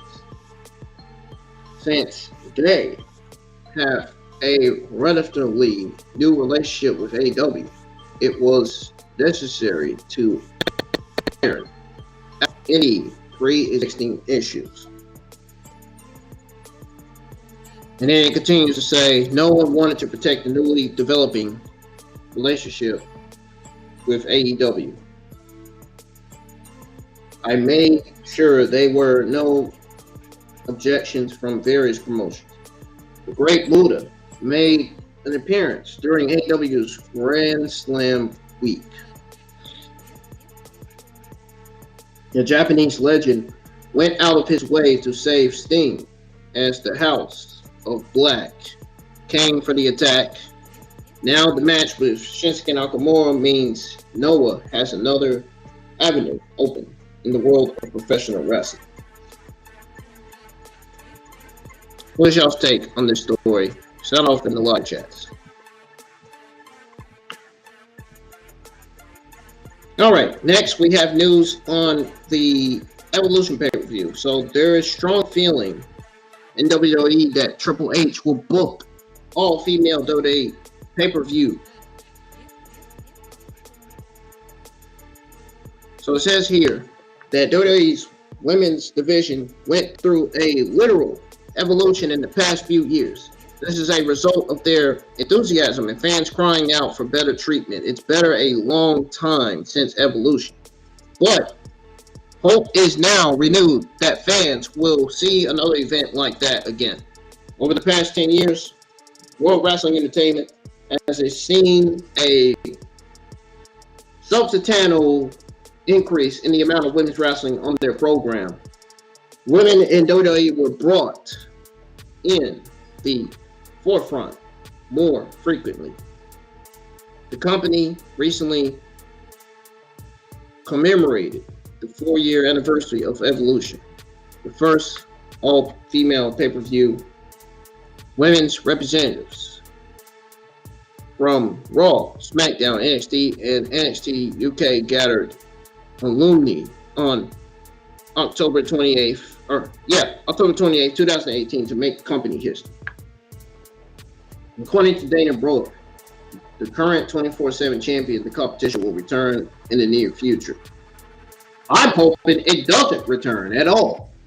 The 24/7 championship needs to be kept off of TV. It is not a real title. I don't know why you would want a 24/7 championship being defended on a Evolution pay-per-view. You kidding me? Give me a break. She spoke to Steve Fall of NBC Sports Boston and was very positive about the subject, although it might not be Evolution. It might be something like that, or something like it, like that. Says here, and I quote, women have always, for the last decade or so, have been pushing the bar and really stepping up and in those crown jewel pay-per-views as well. We've been making history. So I definitely feel as though it's something that we will see again soon. Oh, man. Maybe. I don't know. It could be true. Brooke went on to say that Paul Levesque, known as Triple H, Chief Content Officer, has always believed in women and had their back. He's always been promoting and pushing women. Brooke also stated that Stephanie McMahon, who was just named co-chief executive officer, is always for women empowerment. Always, always, always. Several of the women's roster was assembled by McMahon during a July 18th episode of Raw for the announcement that WWE would host Evolution, the first ever pay-per-view of its sort. Although a second Evolution has not been confirmed, several women, notably former SmackDown Women's champions Sasha Banks and Bayley, have stated their desire for the event to take place again. Further updates, I will get some updates from Ringside News, guys, and if I do get some updates on this story, I'll let you guys know.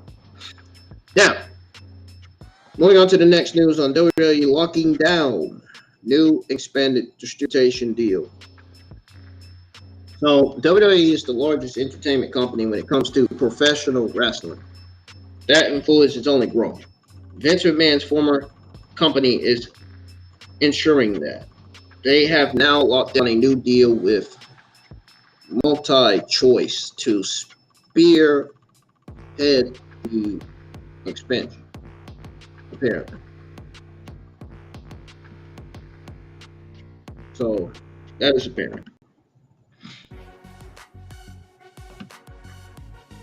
Now, today, WWE and Multi-Choice unveiled a significant broadcast alliance via a press release. The WWE Network's new African home will be Showmax, given that it is already the most popular streaming service in the area is a significant boost for the OTT platform. All WWE Premium Live events, including WrestleMania, are included in the arrangement.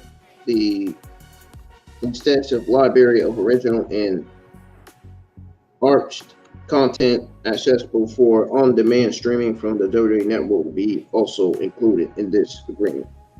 Additionally, SuperSport will continue to broadcast live weekly episodes of Raw, SmackDown, and NXT. The weekly program airs for 52 weeks of the year. This will offer viewers a singular blend of thrilling action, importable drama, and elite athleticism. WWE Senior Vice President for Eternal, Matt Drew, has high expectations for the collaboration. It says here, and I quote, Showmax Pro is the market leader and a performer or perfect home for WWE content by delivering our premium live events, including WrestleMania.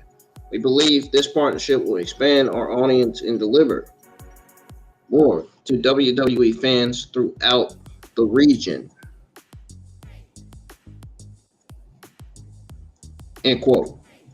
The chief operating officer of Multi-Choice Connected Video, Barry Dubowski, is equivalently prepared for this endeavor.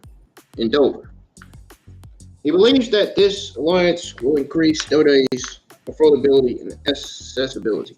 Given that Showmax is a streaming powerhouse in Africa, it will significantly increase WWE's fan base. The collab with Multi-Choice will bring a new wave of WWE fans all over Africa with the recent ventures WWE has been making. This can end up being one of the most substantial. Given that WWE is looking for talent in Africa. What are y'all's thoughts on the deal? Let us know in the comments.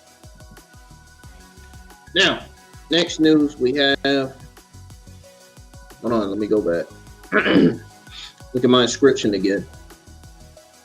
Next news we have is on Matt Hardy. So, apparently Matt Hardy wants to team with Jeff Hardy against Edge and Christian one last time. One last time, says Matt Hardy. Now, it says here that Matt Hardy and Jeff Hardy are one of the most influential tag teams in modern wrestling history. They are also one of the most decorated teams in the industry, despite their vast list of accomplishments. They are most widely linked with ladder matches, particularly the first ever tag team ladder match in WWE, which also featured Edge and Christian. Matt Hardy recently discussed the most appropriate. I didn't even say inappropriate. I don't know what's wrong with me this morning. The most appropriate storybook ending for the Hardy Boys tag team career. All four men have had significant success as singles competitors over the years. However, Matt Hardy claims that in a perfect world, he and Jeff Hardy would end their career as a tag team by fighting Edge and Christian one last time. I mean, I think in a perfect world, it's Edge and Christian. Matt Hardy said during a recent Q&A edition of his podcast, The Extreme Life of Matt Hardy. He says, and I quote, those are the guys that we became stars with, and our rivalry is just so iconic. I feel like that would be a pretty amazing way to end it. Have one last match with those guys. Matt Hardy did say that one other option for a retirement tag team match would be against Matt and Nick Jackson, the Young Bucks. As of now, Matt Hardy and Jeff's last tag team match on record is against Matt and Nick Jackson at AEW Dynamite 2022 after defeating Young Bucks. Matt Hardy hoped that 2022 would be the year that the Hardy Boys cemented their legacy as the greatest tag team of all time. Fortunately, the families need to focus on Jeff Hardy's health and well-being. Put those plans on hold. Let's see if they can get to fight that one last match for their and the fans' satisfaction to get the latest update. To get the latest updates, guys, all you got to do is subscribe to the channel if you're new. And also hit the like button on the stream.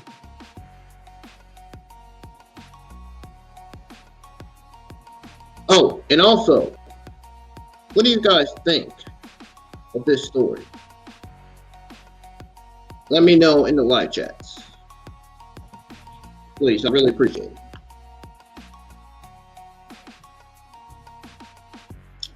All right, next news. The next Thursday morning news we have is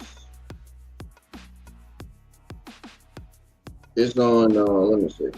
It's on WWE locking down new expansion distribution.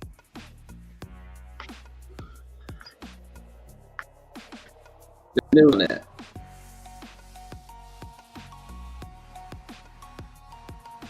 So yes, it is true. WWE has locked down distribution. Well, we already went over that, so I just realized we already went over that. I'm sorry. Moving on, guys. We already went over that. I forgot. I forgot that quick, man. I don't know how I did. I don't know why I ended up forgetting. The next Thursday morning news we have is on Brock Lesnar and Bobby Lashley. It's really on Bobby Lashley, though. It is really on Bobby Lashley. So Bobby Lashley thinks rivalry with Brock Lesnar will continue after WWE Crown Jewel. At least that's what he thinks. Anyway. We don't know until we find out. This Saturday at WWE Crown Jewel, man. So the dream match between Bobby Lashley and Brock Lesnar finally came true this year with the 2022 Royal Rumble for the WWE Championship. Even though Lashley won due to outside interference, the rivalry intensified recently and Crown Jewel will continue the feud. Now Lashley thinks there are bigger plans between the two. I'm speaking with CBS Sports' Shafir Moriarty. Lashley described how he feels about the build to this bout compared to his clash with Lesnar at WWE Royal Rumble. His belief is that the rivalry will continue after Crown Jewel because there's more they can actually do together. He says here, and I quote, "You know what? The way that I look at it, because there was so much actual lead up, because there's been years and years and years of lead up because of the way things have come together with us. I don't think this is the last time we're going to see each other. I think until the end of my career or the end of his career, there's always going to be Bobby and Brock. Because right now, I look at the score. It's 1 for me, 0 for him.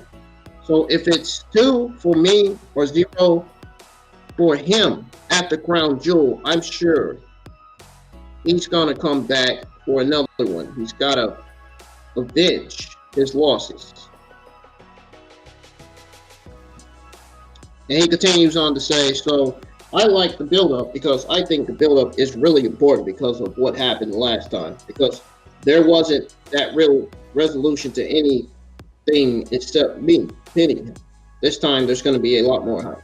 And I think that it's not going to be the last time. I think there's so much more that me and Brock can actually get into. So I think that this feud is going to be a feud that's going to keep going. And it's going to keep looking different. And there's going to be a lot more involved with it." End quote.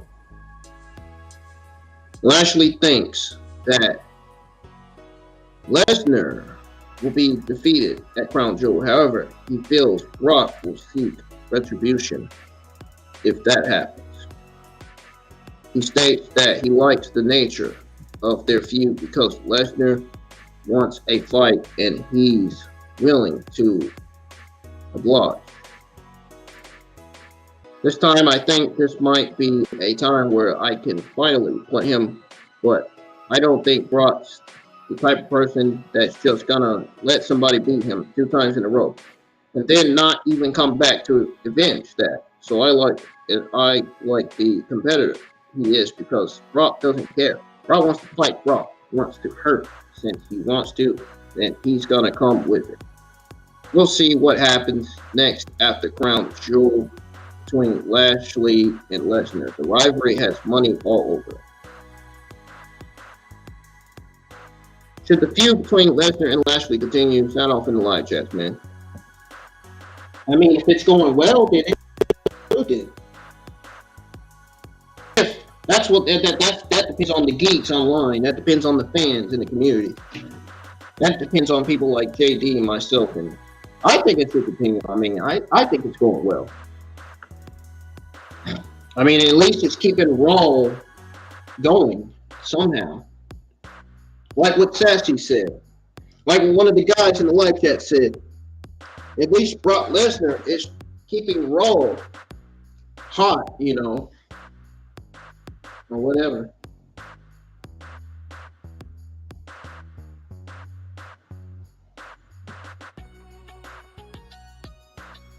But anyways, moving on to the next news. So WWE crew will have a lot of trepidation going to Saudi Arabia for Crown Jewel after Iran threat. So that is the last Crown Jewel news there. That's the last Crown Jewel news you're going to hear from me. Crown Jewel is set to take place in Saudi Arabia on November the 5th. Brian Alvarez spoke about this subject on Wrestling Observer Live and said that the show is going on as planned still. Even PW Insider confirmed that. So we know now, not only from PW Insider, but also from Brian Alvarez of the Wrestling Observer Live. Even he said that the show is going as planned. Still, plenty of people are nervous about the idea. It says here, and I quote, there was a lot of trepidation, and normally the people going on the trip are trepidatious, normally going in.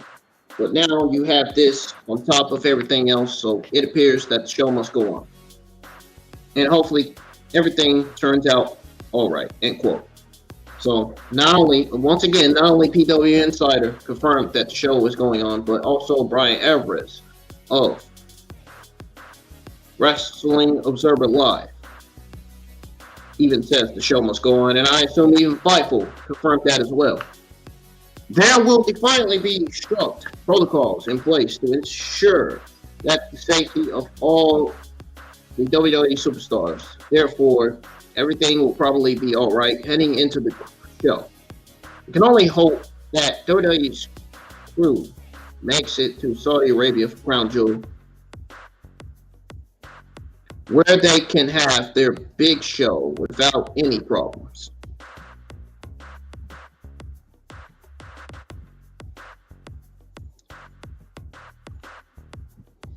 Now, next, we have some new WWE looking to sign independent wrestlers once again. Wow, man. That sounds great. It's great to see that Triple H can do that now. Vince is gone. You love to see it. Really.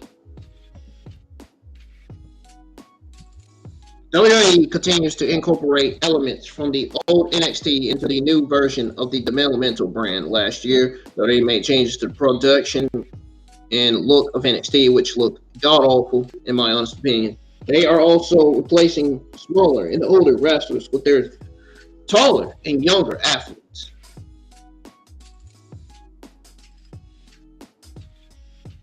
Now, this was part of the NXT 2.0 rebranding after years of WWE scouting independent wrestlers.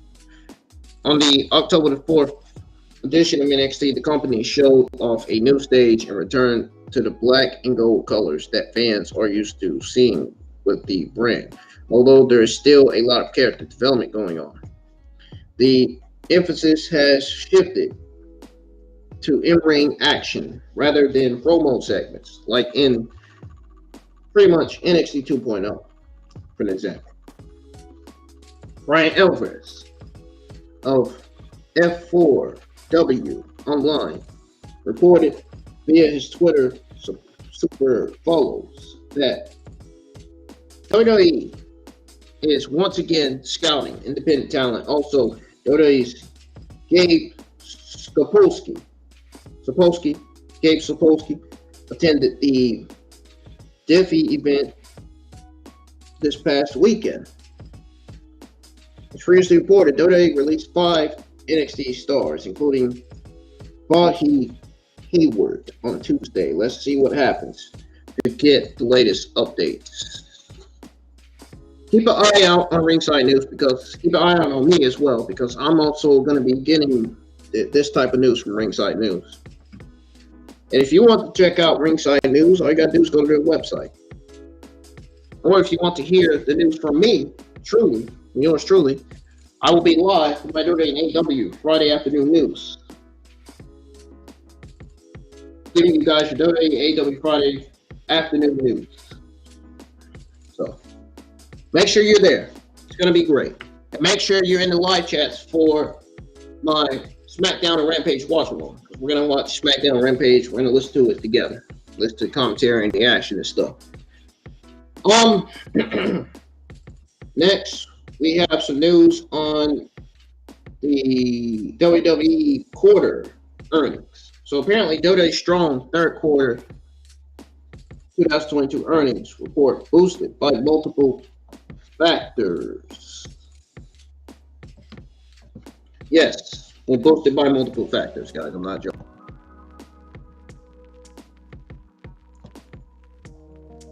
I am not joking, man. It says here that WWE moved their earnings call a day due to their Saudi Arabia event.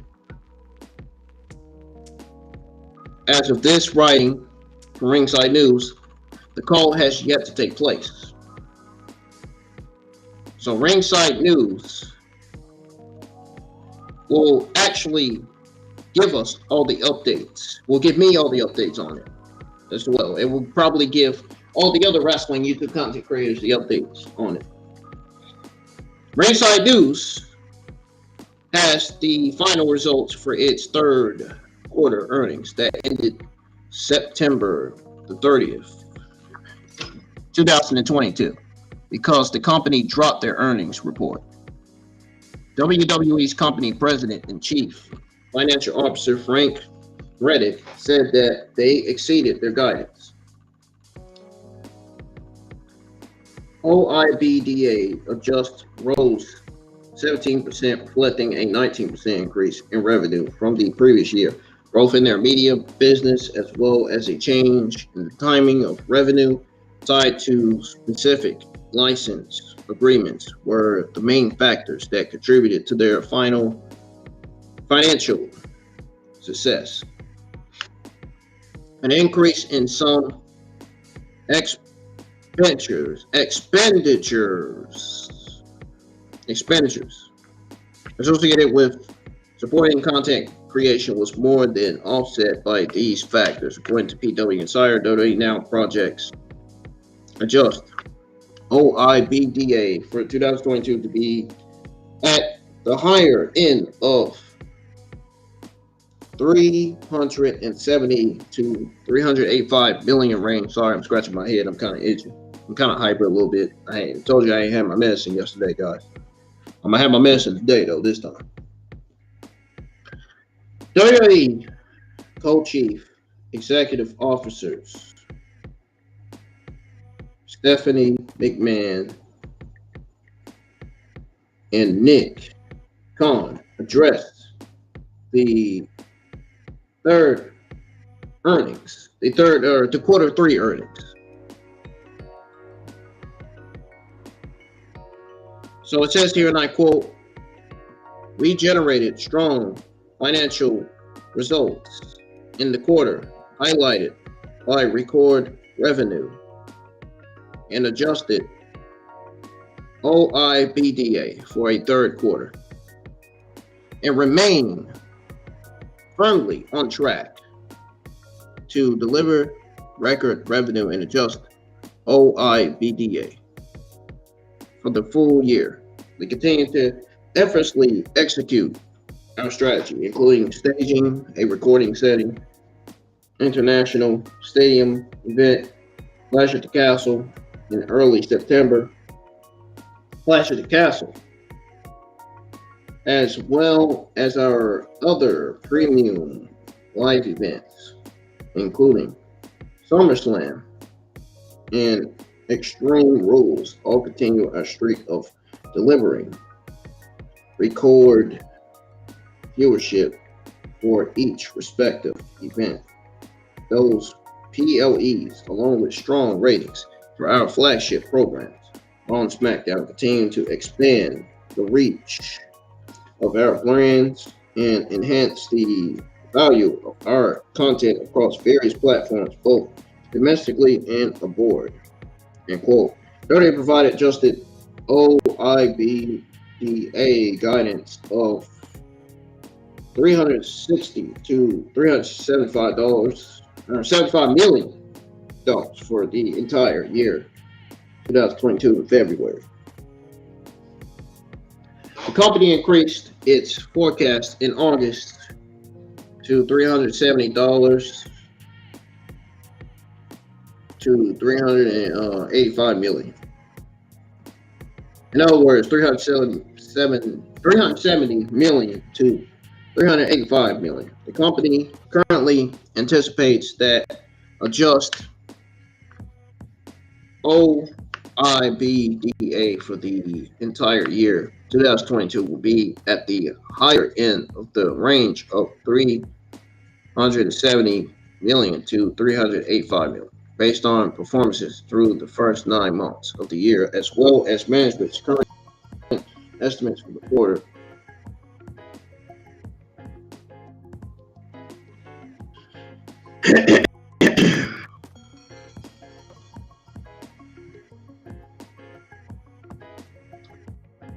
What do you guys think of that?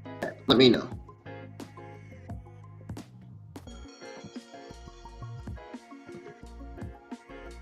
So I got some news. Well, hold on.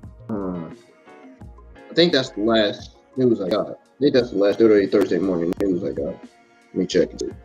I got a list. Yes, I do have some more WWE news. I got some news on WWE's investigation into Vince McMahon's hush money scandal. News on WWE ex-talent Kyle Garrett arrested for choking a man in an incident that led to a woman's death. News on WWE signing short-term contract. News on NXT viewership, and the news on WWE launching talent search in Africa. Told you WWE searching for talent in Africa, man. Said it earlier. I'm going to start by going over the news on WWE's investigation into Vince McMahon's hush money scandal. Cost nearly $20 million.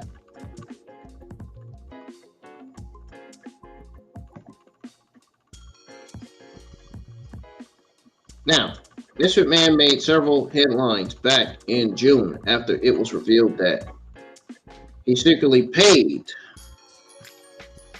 $3 million as a hush money deal to a departing WWE employee. McMahon was under investigation right after this, and he had to retire. Now the investigation has concluded. Investigation had concluded that the company has 100% confirmed this. It was eventually revealed that McMahon paid $12 million in hush money to quite a few women over the last 20 years. In the end, this proved to be the nail in the coffin. Now, as his career in WWE was officially over, in fact, an additional $5 million of unrecorded expenses were linked to Vince McMahon. In the 2022 third quarter earnings report, WWE announced that the investigation has completed and the special committee has been disbanded. The investigation cost WWE $19.4 million in total. Jesus Christ, that's a lot. It says here, and I quote, special committee investigation. As previously announced, a special committee of independent members of the board of directors was formed to investigate alleged misconduct by Vince Kennedy McMahon, the company's former chairman and chief executive officer, who resigned from all positions held with the company on July 22nd, 2022, but remains a stockholder with a very, very controlling interest in another executive who is also no longer with the company. The special committee investigation is now complete, and the special committee has been disbanded. Management is working with the board to implement the recommendations of the special committee related to the investigation. For the 3 and 9 month periods ended September 30th, 2022, the company's consolidated pre-tax results include the impact of $17.7 million and $19.4 million, respectively, associated with certain costs related to the investigation. Please see the company's SEC filings, including but not limited to its annual report to Form 10-K/A and quarterly reports on Form 10-Q/A and Form 10-Q for further details and ongoing risks regarding this matter. End quote. Triple H took over as head of WWE and since then has made several changes to WWE, so we'll have to wait to see what's next in store for the company. Now, this situation is apparently behind them, but the remodifications will likely last forever. The ramifications will last forever because of Vince McMahon. Because of Vince McMahon, man. What is y'all's take on this investigation? Let me know in the live chats. I know everybody's probably gone already. But, oh well. Live stream must continue. So, do you guys remember Kyle Garrett? There's news on him. So apparently he was arrested for choking a man in an incident that led to a woman's death. Former WWE talent Kyle Garrett, formerly known as Conrad Tanner, has been arrested and charged with trying to strangle a man. The incident took place while Kyle was seated in the back seat of a vehicle last weekend in Rochester Hills, Michigan. Man, what a sick man that guy is. According to the Detroit News, Kyle Garrett tried to strangle the driver for reasons unknown. This resulted in his girlfriend getting struck by a moving car while attempting to flee the scene. Of course, Rasmussen, who is a resident of Baltimore, Michigan, was arraigned through 52-3 District Court on a charge of assault with intended to do great bodily harm less than murder, and his bond was set to $25,000.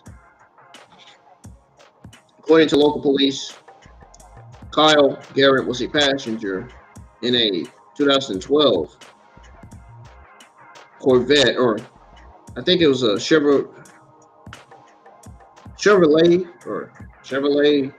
Silverado that was headed west on M59 when he attempted to grab the steering wheel and choke the driver. The driver managed to stop his truck near Adam Road and fled. Kyle Garrett's girlfriend, Sarah, also attempted to flee the scene. However, Sarah was struck by a moving vehicle just 100 meters from the parked truck. The sheriff's office is searching for the driver that hit his late girlfriend. Kyle signed with WWE's Developmental Territory, FCW, in 2009 during his short tenure with the promotion. He picked up notable wins over Wade Barrett and Derek Bateman. He worked just 30 matches for the company before being released in 2010. What is y'all's take on the story? Let me know. This guy looks like a monster. He looks like a fucking serial killer. He legitimately looks like a serial killer come to life. He really does. Wow, man. Wow. That guy looks like a true serial killer. Jeez Louise, man. So WWE, there's some news on Hulu and WWE. So apparently, WWE has been in partnership with Hulu for the past couple of years, with the later gaining access to past episodes of Raw, SmackDown, and NXT, as well as other shows. However, WWE's premium live events and exclusive shows continue to air on WWE Network on Peacock. Earlier this year, it was reported that WWE's deal with Hulu was coming to an end, and if both parties weren't able to reach an agreement, then WWE's content library would have to find a new home. However, it doesn't seem like that may happen anytime soon. Ringside News founder Steve Carrier reported from WWE's 2022 third quarter earnings call that WWE and Hulu will carry on their deal into 2023. Says here, and I quote, WWE has a short-term extension with Hulu as they are entering into negotiations for TV deals next year. End quote. This means that Hulu will continue to air previous episodes of its weekly television shows until the contract extension expires. Hopefully, fans will have no trouble finding the WWE content, no matter what kind of deal the company strikes. This news will keep Hulu subscribers pleased, as they can still continue to watch their favorite WWE shows.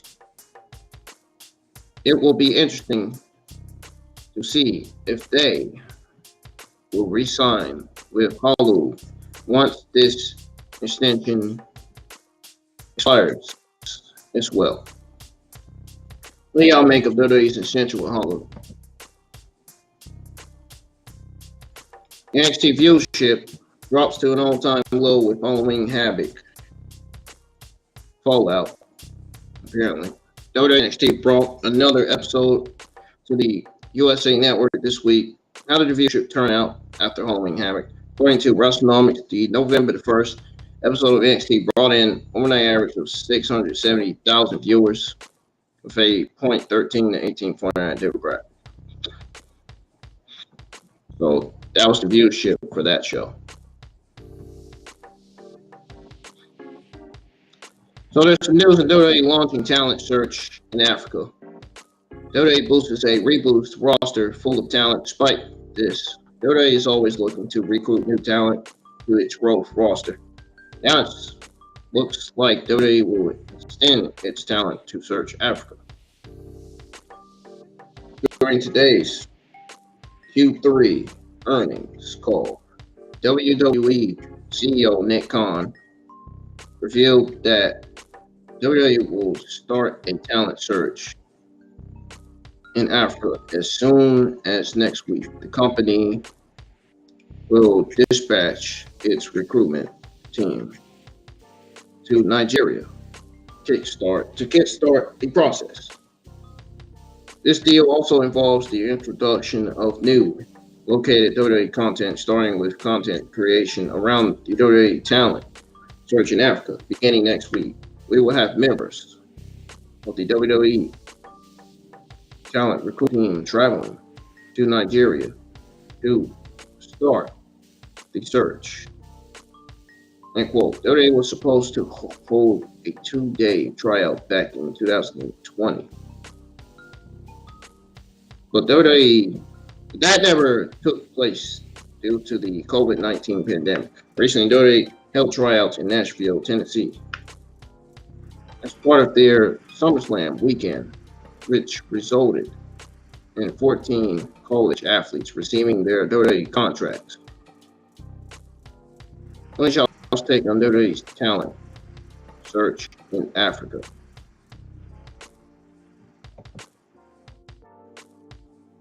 Let me know.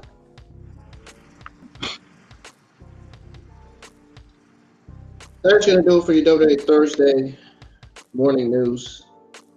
Now I'm going to go over your AEW Thursday morning news, which I don't have much right now.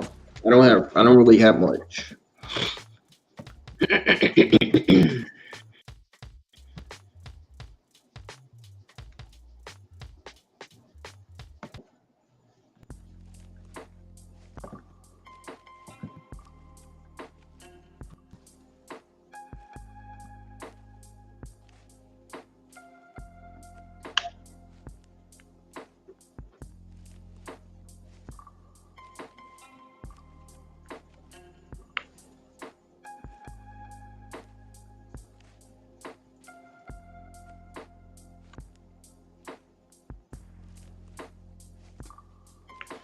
All right.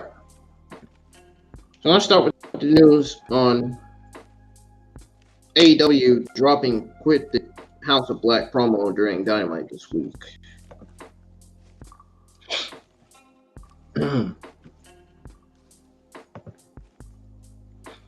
Now, Malachi Black formed House of Black, Brody King, and Buddy Matthews as its strongest foundations. Black recruited Julia Hart into the faction by convincing her to turn against Varsity Blinds. Last night, the house teased a reformation.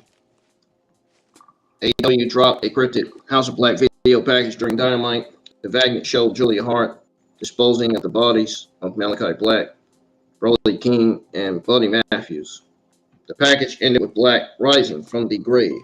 Other members of the house experienced some kind of resurrection as well.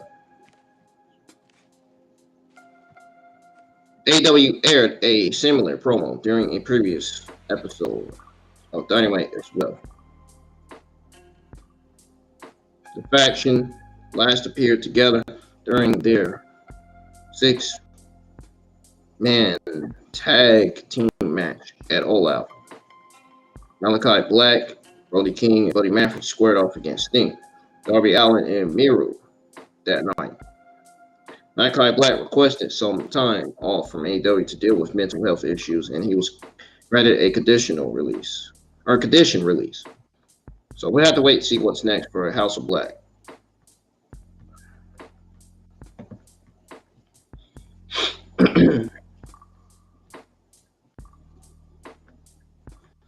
Now, AEW books interim women's championship match for Full Gear. Toni Storm became the AEW interim women's world champion after defeating Dr. Britt Baker, Harashida, and Jamie Hayter at All Out. Her next opponent for the title was finally revealed. AEW announced that Toni Storm will defend her interim women's world championship against former friend Jamie Hayter at the Full Gear pay-per-view event on November 19, 2022. The main event of the show will feature a men's world title match between defending champion Jon Moxley and MJF. The Devil himself got the title shot by winning the Casino ladder match at All Out. AEW Full Gear will emanate from the Prudential Center in Newark on November 19th, 2022. Check out the card. No, I'm just joking. I will give you guys the card for Full Gear. So this is the card for Full Gear, guys. You know, we have 19 Gear. Jon Moxley defending his AEW World Championship against MJF.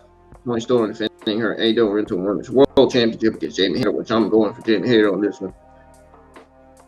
The Acclaim will defend their AEW World Tag Team titles against Swerve and Our Glory. And then we got the AEW World Championship Eliminator Tournament Final.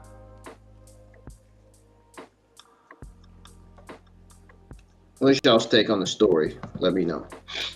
So there's news on what happened with Tony Khan after AEW Dynamite went off the air. Now, Tony Khan's passion for wrestling needs no introduction. Khan comes across as an energetic and lively person in most public appearances as well.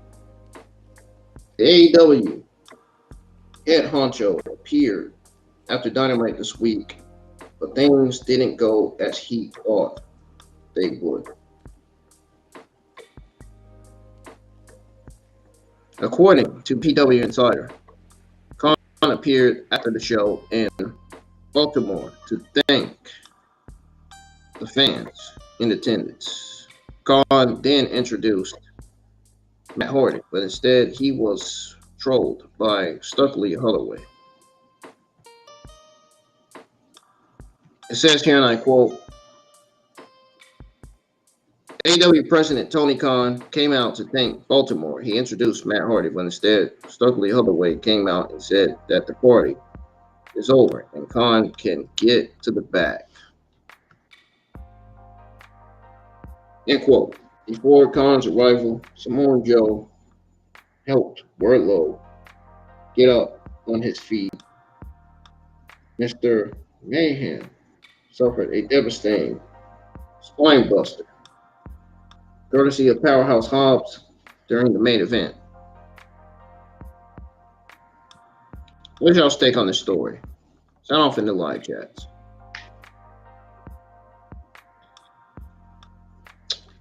And last but not least, final Thursday morning news I have is on Jeff Jarrett getting executive position in AEW after Dynamite debut. Jeff Jarrett shocked everyone with his appearance on AEW Dynamite last night. The former WWE star appeared following Darby Allen's match with Jay Lethal. Jarrett destroyed Darby with a guitar shot to the head. Now it appears that Double J is sticking around AEW. Tony Khan took to Twitter after Dynamite announced last night to reveal that he signed Jeff Jarrett to an exclusive position in AEW. Jarrett's new position will see him work in similar capacity to his former job in WWE. It says here, and I quote, welcome to AEW Dynamite, to the new AEW Director of Business Development, Jeff Jarrett. I look forward to expanding the AEW Live events calendar in 2023 plus in future years with JJ. And our entire great AEW team, Jeff Jarrett is all elite, end quote. For those not in the know, Jeff Jarrett worked as both on-screen and off-screen talent during his last start with WWE. The former Intercontinental Champion was directly to Vince McMahon, but lost his position after Triple H came to power. Jeff Jarrett proved himself as a capable official during his time with WWE and will certainly work to improve AEW's live events experience.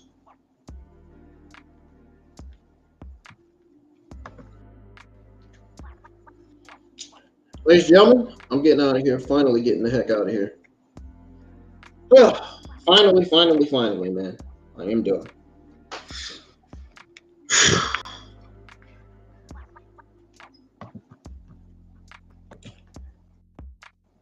That's gonna do it, guys. If you enjoyed me giving you guys your during AEW Thursday morning news, please hit that thumbs up and like button on the stream. I won't be doing Dynamite reviews in the morning anymore.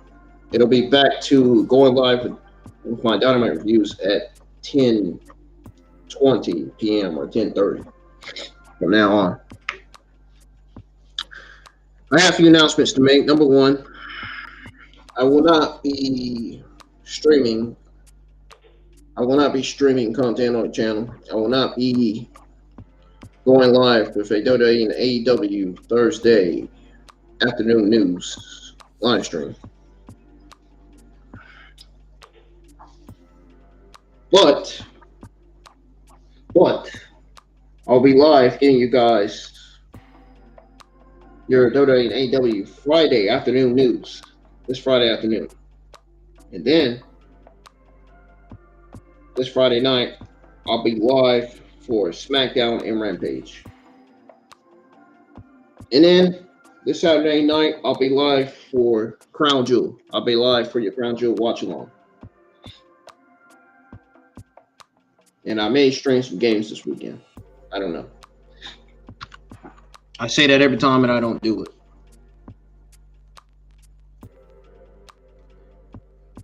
All right.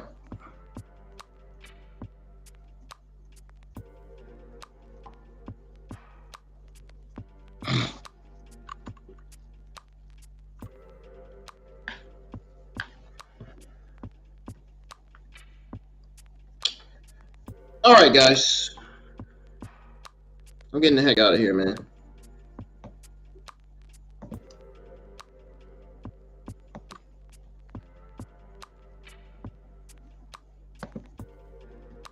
Hope you guys have a good Thursday. I'll see you guys in the live chat for your WWE and AEW Friday afternoon news this Friday afternoon. Peace. Stay safe always.